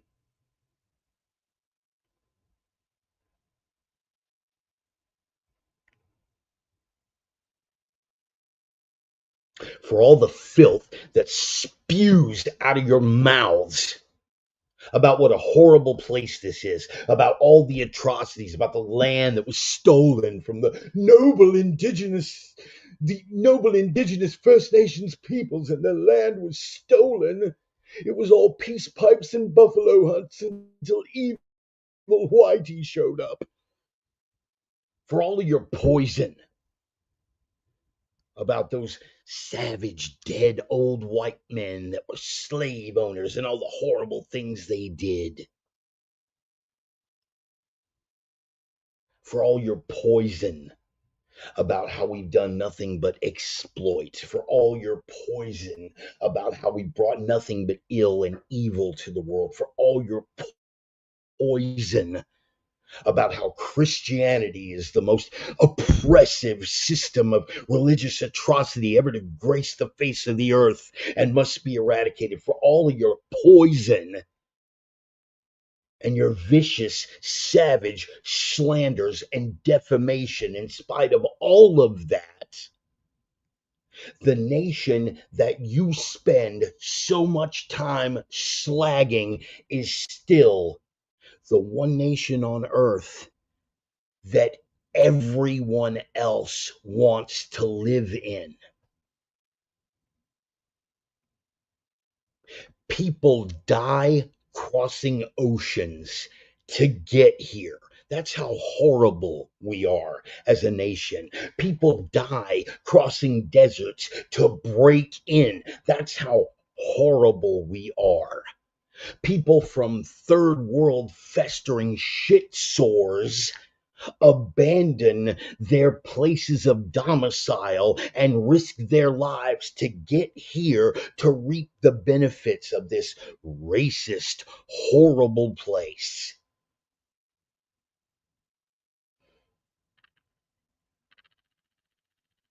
This savage, vicious, capitalist hellhole that you spew your bile about from your $1,000 cell phone.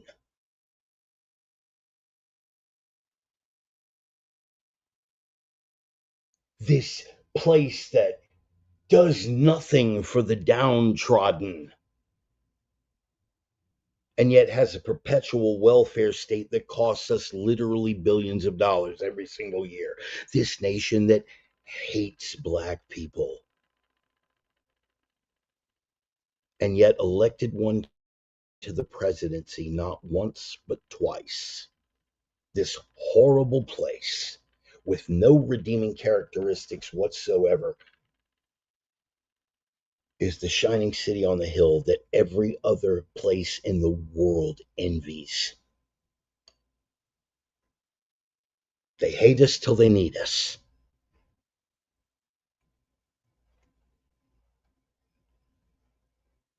I am not one to sit back and be told how much we're hated in the world anymore. I don't care. We've brought so much ill to the world. We are trillions of dollars in debt and continue to send money to festering third world shit sores.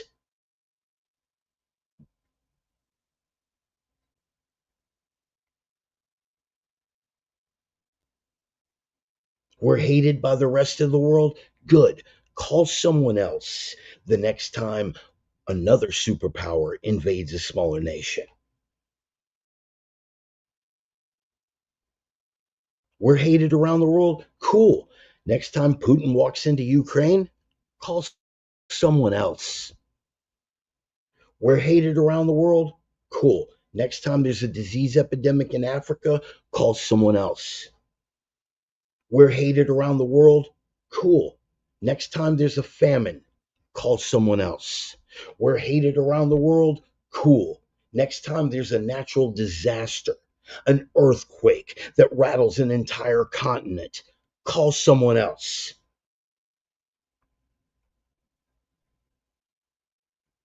We don't care about the rest of the world. I submit to you, sir or madam, that we have cared entirely too much about the rest of the world. We continue to spend our blood and our treasure on everywhere else in the world and don't even take care of our own. We refuse to take care of our own while welcoming in the teeming hordes of the third world that contribute nothing. Let me say that again, nothing, and take from us everything. We continue to act as if all cultures were created equal after demonstrating our cultural superiority to the rest of the world to a degree that the rest of the world wants to be a part of us, and then act as if there's no difference when they come in and behave the same way they did in the countries that we fed and clothed and repaired and resupplied and educated and farmed and gave. But we're a horrible nation. Get bent. Enough. Enough. Enough.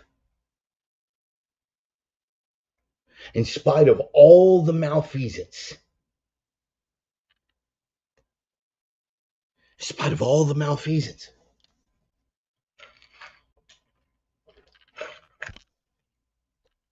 we remain the greatest nation in the world because we have the promise of the principles that the founders intended. And you can call me a religious radical, you can call me an extremist. None of this matters to me anymore. I am just speaking what I know to be irrefutable historical truth. When we were run by righteous men who turned their face to God and adhered to Christian principles, this place ran more efficiently. We were steeped in the radiant glow of the light of that truth. We exemplified it, and we were the envy of the world. You know what? We're still the envy of the world. Even with all that we have allowed to happen to us through our own apathy, through our own historical ignorance, through our own cultural false equivalencies, through our own suicidal empathy. In spite of all of those things, we're still the envy of the world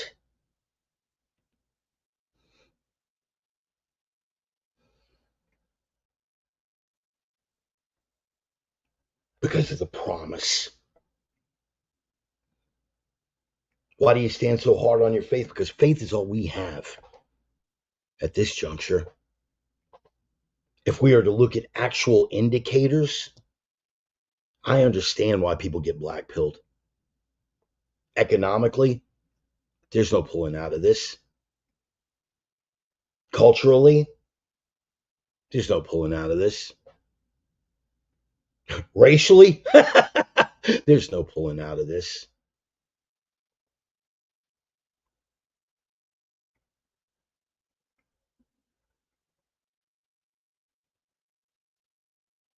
But I continue to hold to that faith.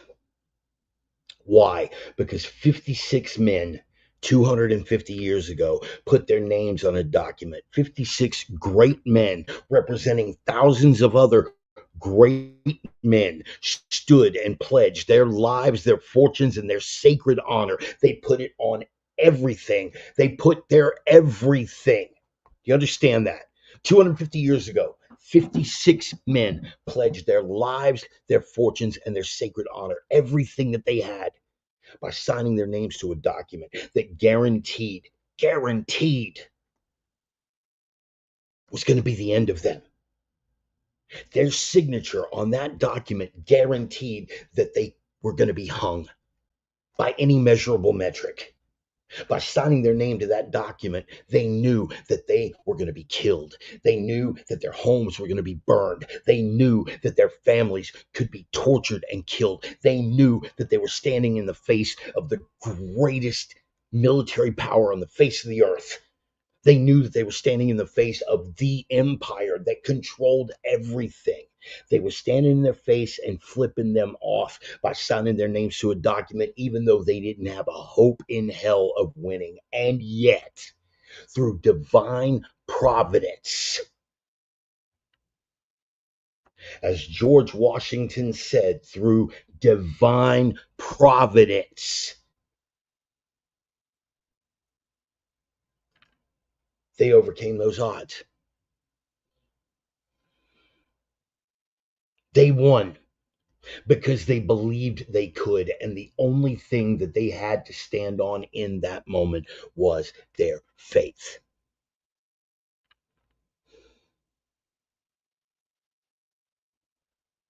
So I'm going to continue to hang on to that. You can call me naive. You can call me a fool. I'll own all of that. But I'm going to continue to hang on to it. Because if history has shown us anything, it is that divine providence in the hands of righteous men can overcome insurmountable odds. That 3% of a nation, 3% of a nation actively standing in the face of insurmountable odds with the help of divine providence and a little nod from a Nazarene carpenter can accomplish the impossible. I continue to believe that America may not look the way we remember it when this is all said and done, but I refuse to believe that it's going to totally implode. Refuse to. You can laugh, you can ridicule. I expect that. I'm going to take it all in good stride. Same way I do all the other slings and arrows I get thrown at for my reluctant optimism. I will continue to eat that. But based on my faith, not only in the founders, but in the Father, I refuse to accept that we are out of the fight. What do I mean that for? For America? No, I mean that for Christendom. I mean that for the West.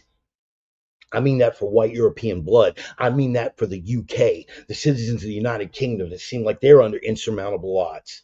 I remember once upon a time it took a bunch of crazy Polacks charging down a hill with feathers in their freaking armor to drive the Muslims out when it looked like we were up against it and there was no hope for Western civilization. They drove them back, and that set off a chain of events that pushed them all the way back to the Holy Land. We took it back against insurmountable odds. Why? Because of our faith in a certain Nazarene carpenter and the boss man. That's how we took it back. That was the guiding principle that anchored us. We were thought fools, but we pushed them back, and we're still holding it. Now we stand on the same precipice. Oddly enough, with the same enemy. Oddly enough, with the same enemy.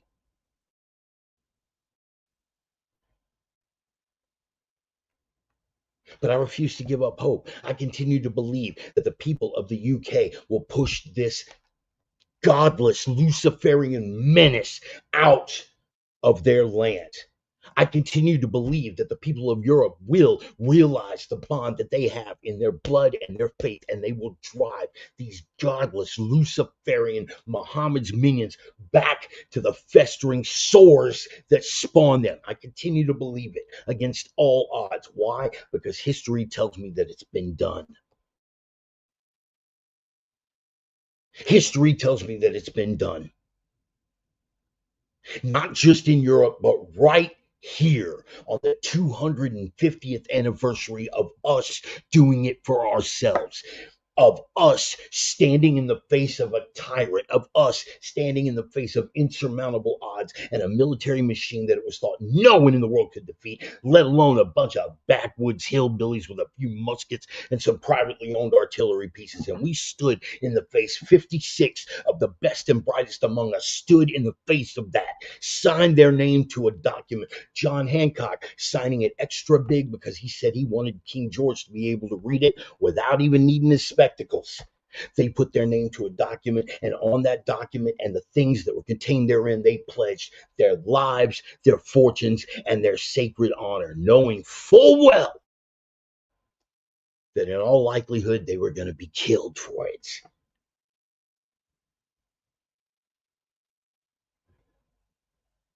So you tell me, Reverend, just give up, bro. It's done. I respectfully disagree.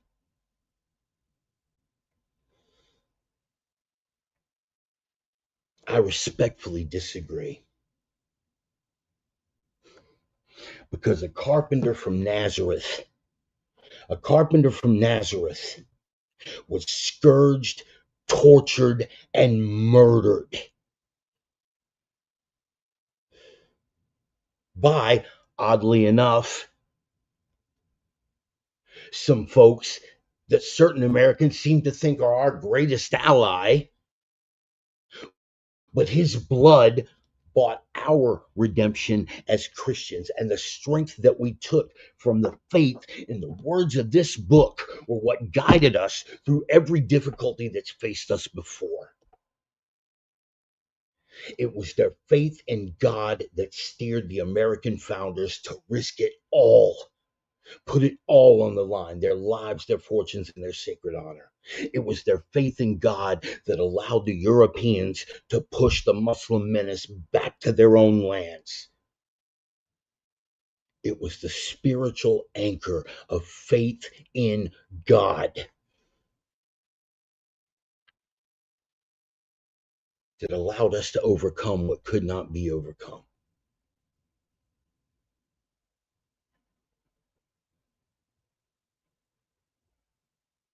If it was good enough for our European forebears, if it was good enough for the founders of this nation, if it was good enough for those 56 men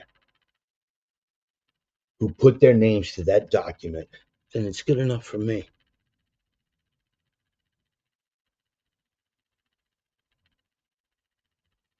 Maybe God has other plans. Maybe, like the Israelites, there will be a recompense for our turning our face from him. Maybe.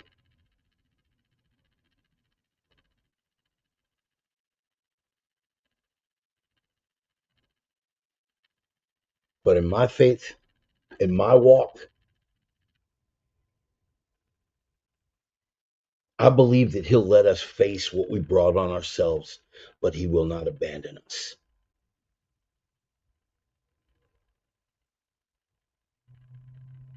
And if I am wrong, I will gladly go to my grave on that.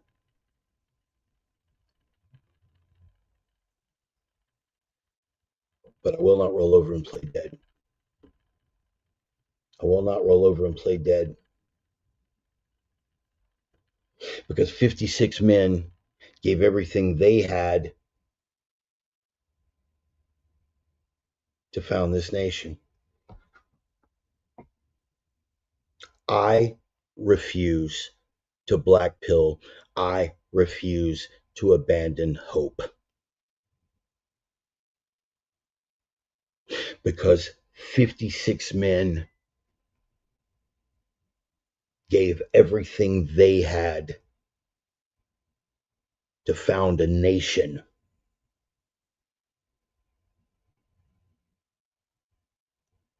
But moreover, one man, carpenter from Nazareth, you might have heard of, gave everything he had on a cross to save this wretched, depraved, and damned soul.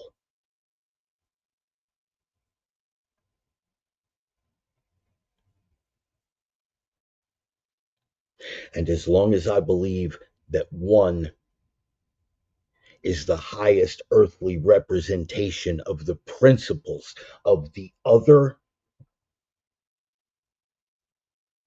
I see them as inextricably linked. And I will not give up hope for either. I am the Reverend, and that is the gospel.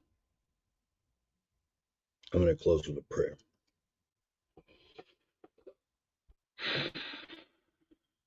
Heavenly Father, Abba, Father, Elohim, Adonai, Rapha, Nisi, Lord God.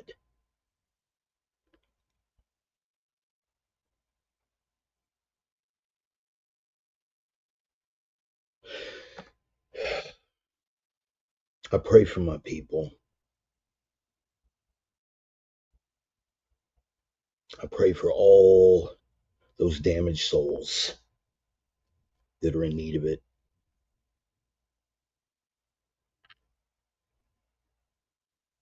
Even the ones that want me dead and everybody like me. Even the ones that consider my faith foolishness. Even the ones that won't return the courtesy, Lord, because you've admonished us to love and pray for our enemies.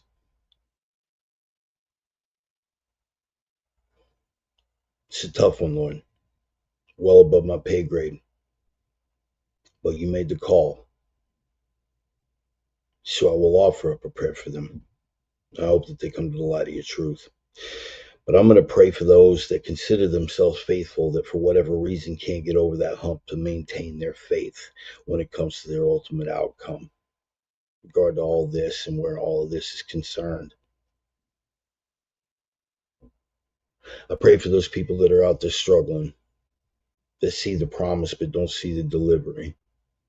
I pray for those that are out there struggling that don't want a lot, you just want to be able to provide, just want to be able to have a decent life. They're hurting right now. The world hasn't lived up to their expectations.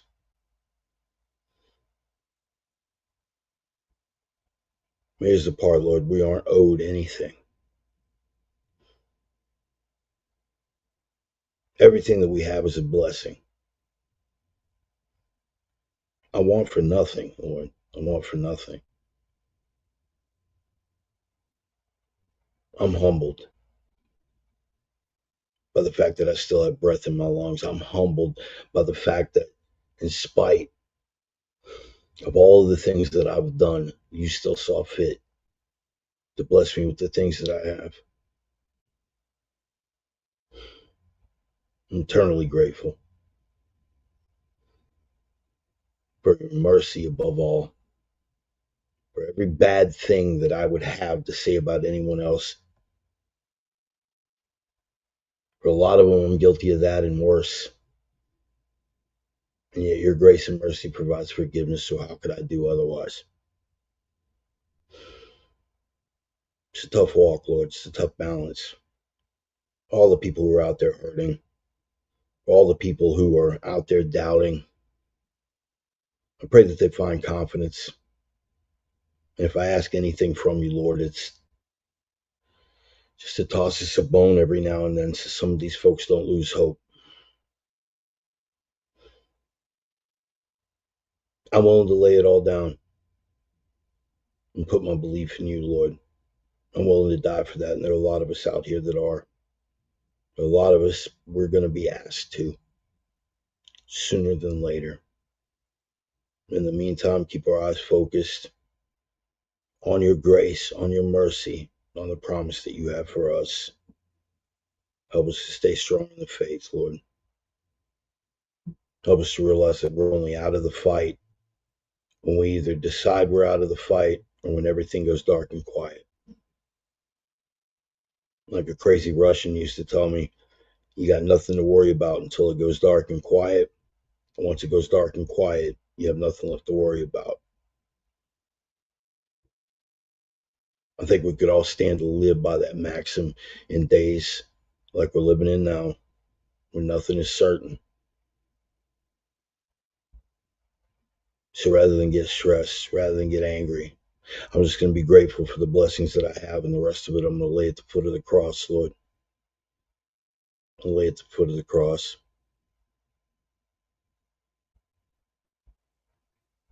Every morning, I'm going to surrender my day to you, and every night, I'm going to bring it home, and I'm going to lay that burden at the foot of the cross where it belongs.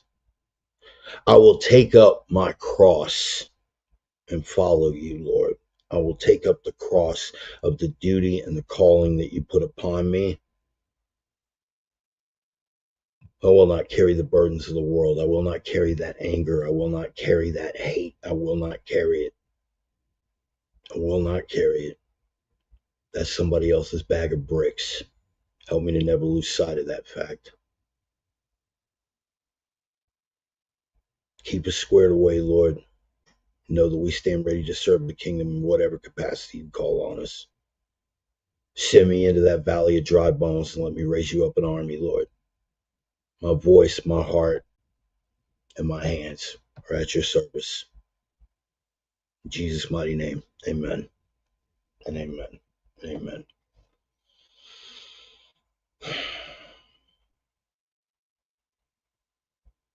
Appreciate y'all being here, man. I love y'all. God bless you. I'm going to pass that digital collection plate around, man. If anybody wants to kick down a little something, that'd be great.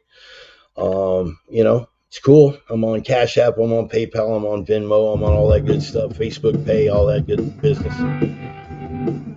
If you don't feel like it or you can't, that's okay too. I'd appreciate it if you share the program with some like minds and some kindred spirits. Let them know that some fat, toothless crane operator with some opinions likes to get on a rant and rave for a couple hours every Sunday. Maybe they get something out of it. But above and beyond that, man, Mike, if you were here, you'd be telling them, hashtag live the three, baby. Hashtag live the three. What's that about? Live the three. Yeah. Live the three prime directives, man. Planet Bart, those rules of life. Rule number one, you gotta be signaling a world full of noise. Because the signal to noise ratio is all jacked up. The signal is the truth. The noise is all the obfuscations, it's all the confusions, it's all the deceptions and lies that they all put down to try to cloud your judgment, man. You've got to be that signal that punches through the noise. You got to be light in a world full of darkness. try to bury you with the darkness, try to convince you that's all there is darkness. They'll demoralize you, they'll emasculate you, dehumanize you with that darkness. You have got to be that light, and you got to carry that light through that darkness, no matter how long the fog stretches or how long you got to carry that light. You got to carry it. Which brings me to the third rule, the final rule, the most important rule, the iron rule. You have got to be strength in a world full of weakness. Strength in a world full of weakness. What are you talking about, man? Yeah, I'm talking about strength, but not just here. This is strength here, that's great. But it can't just be here. It's got to be here. It's got to be here, fellas. It's got to be here.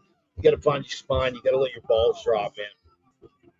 You got to have that strength. You got to be that strength. Why? Because without the strength, none of the rest of it matters. You understand that? Without strength,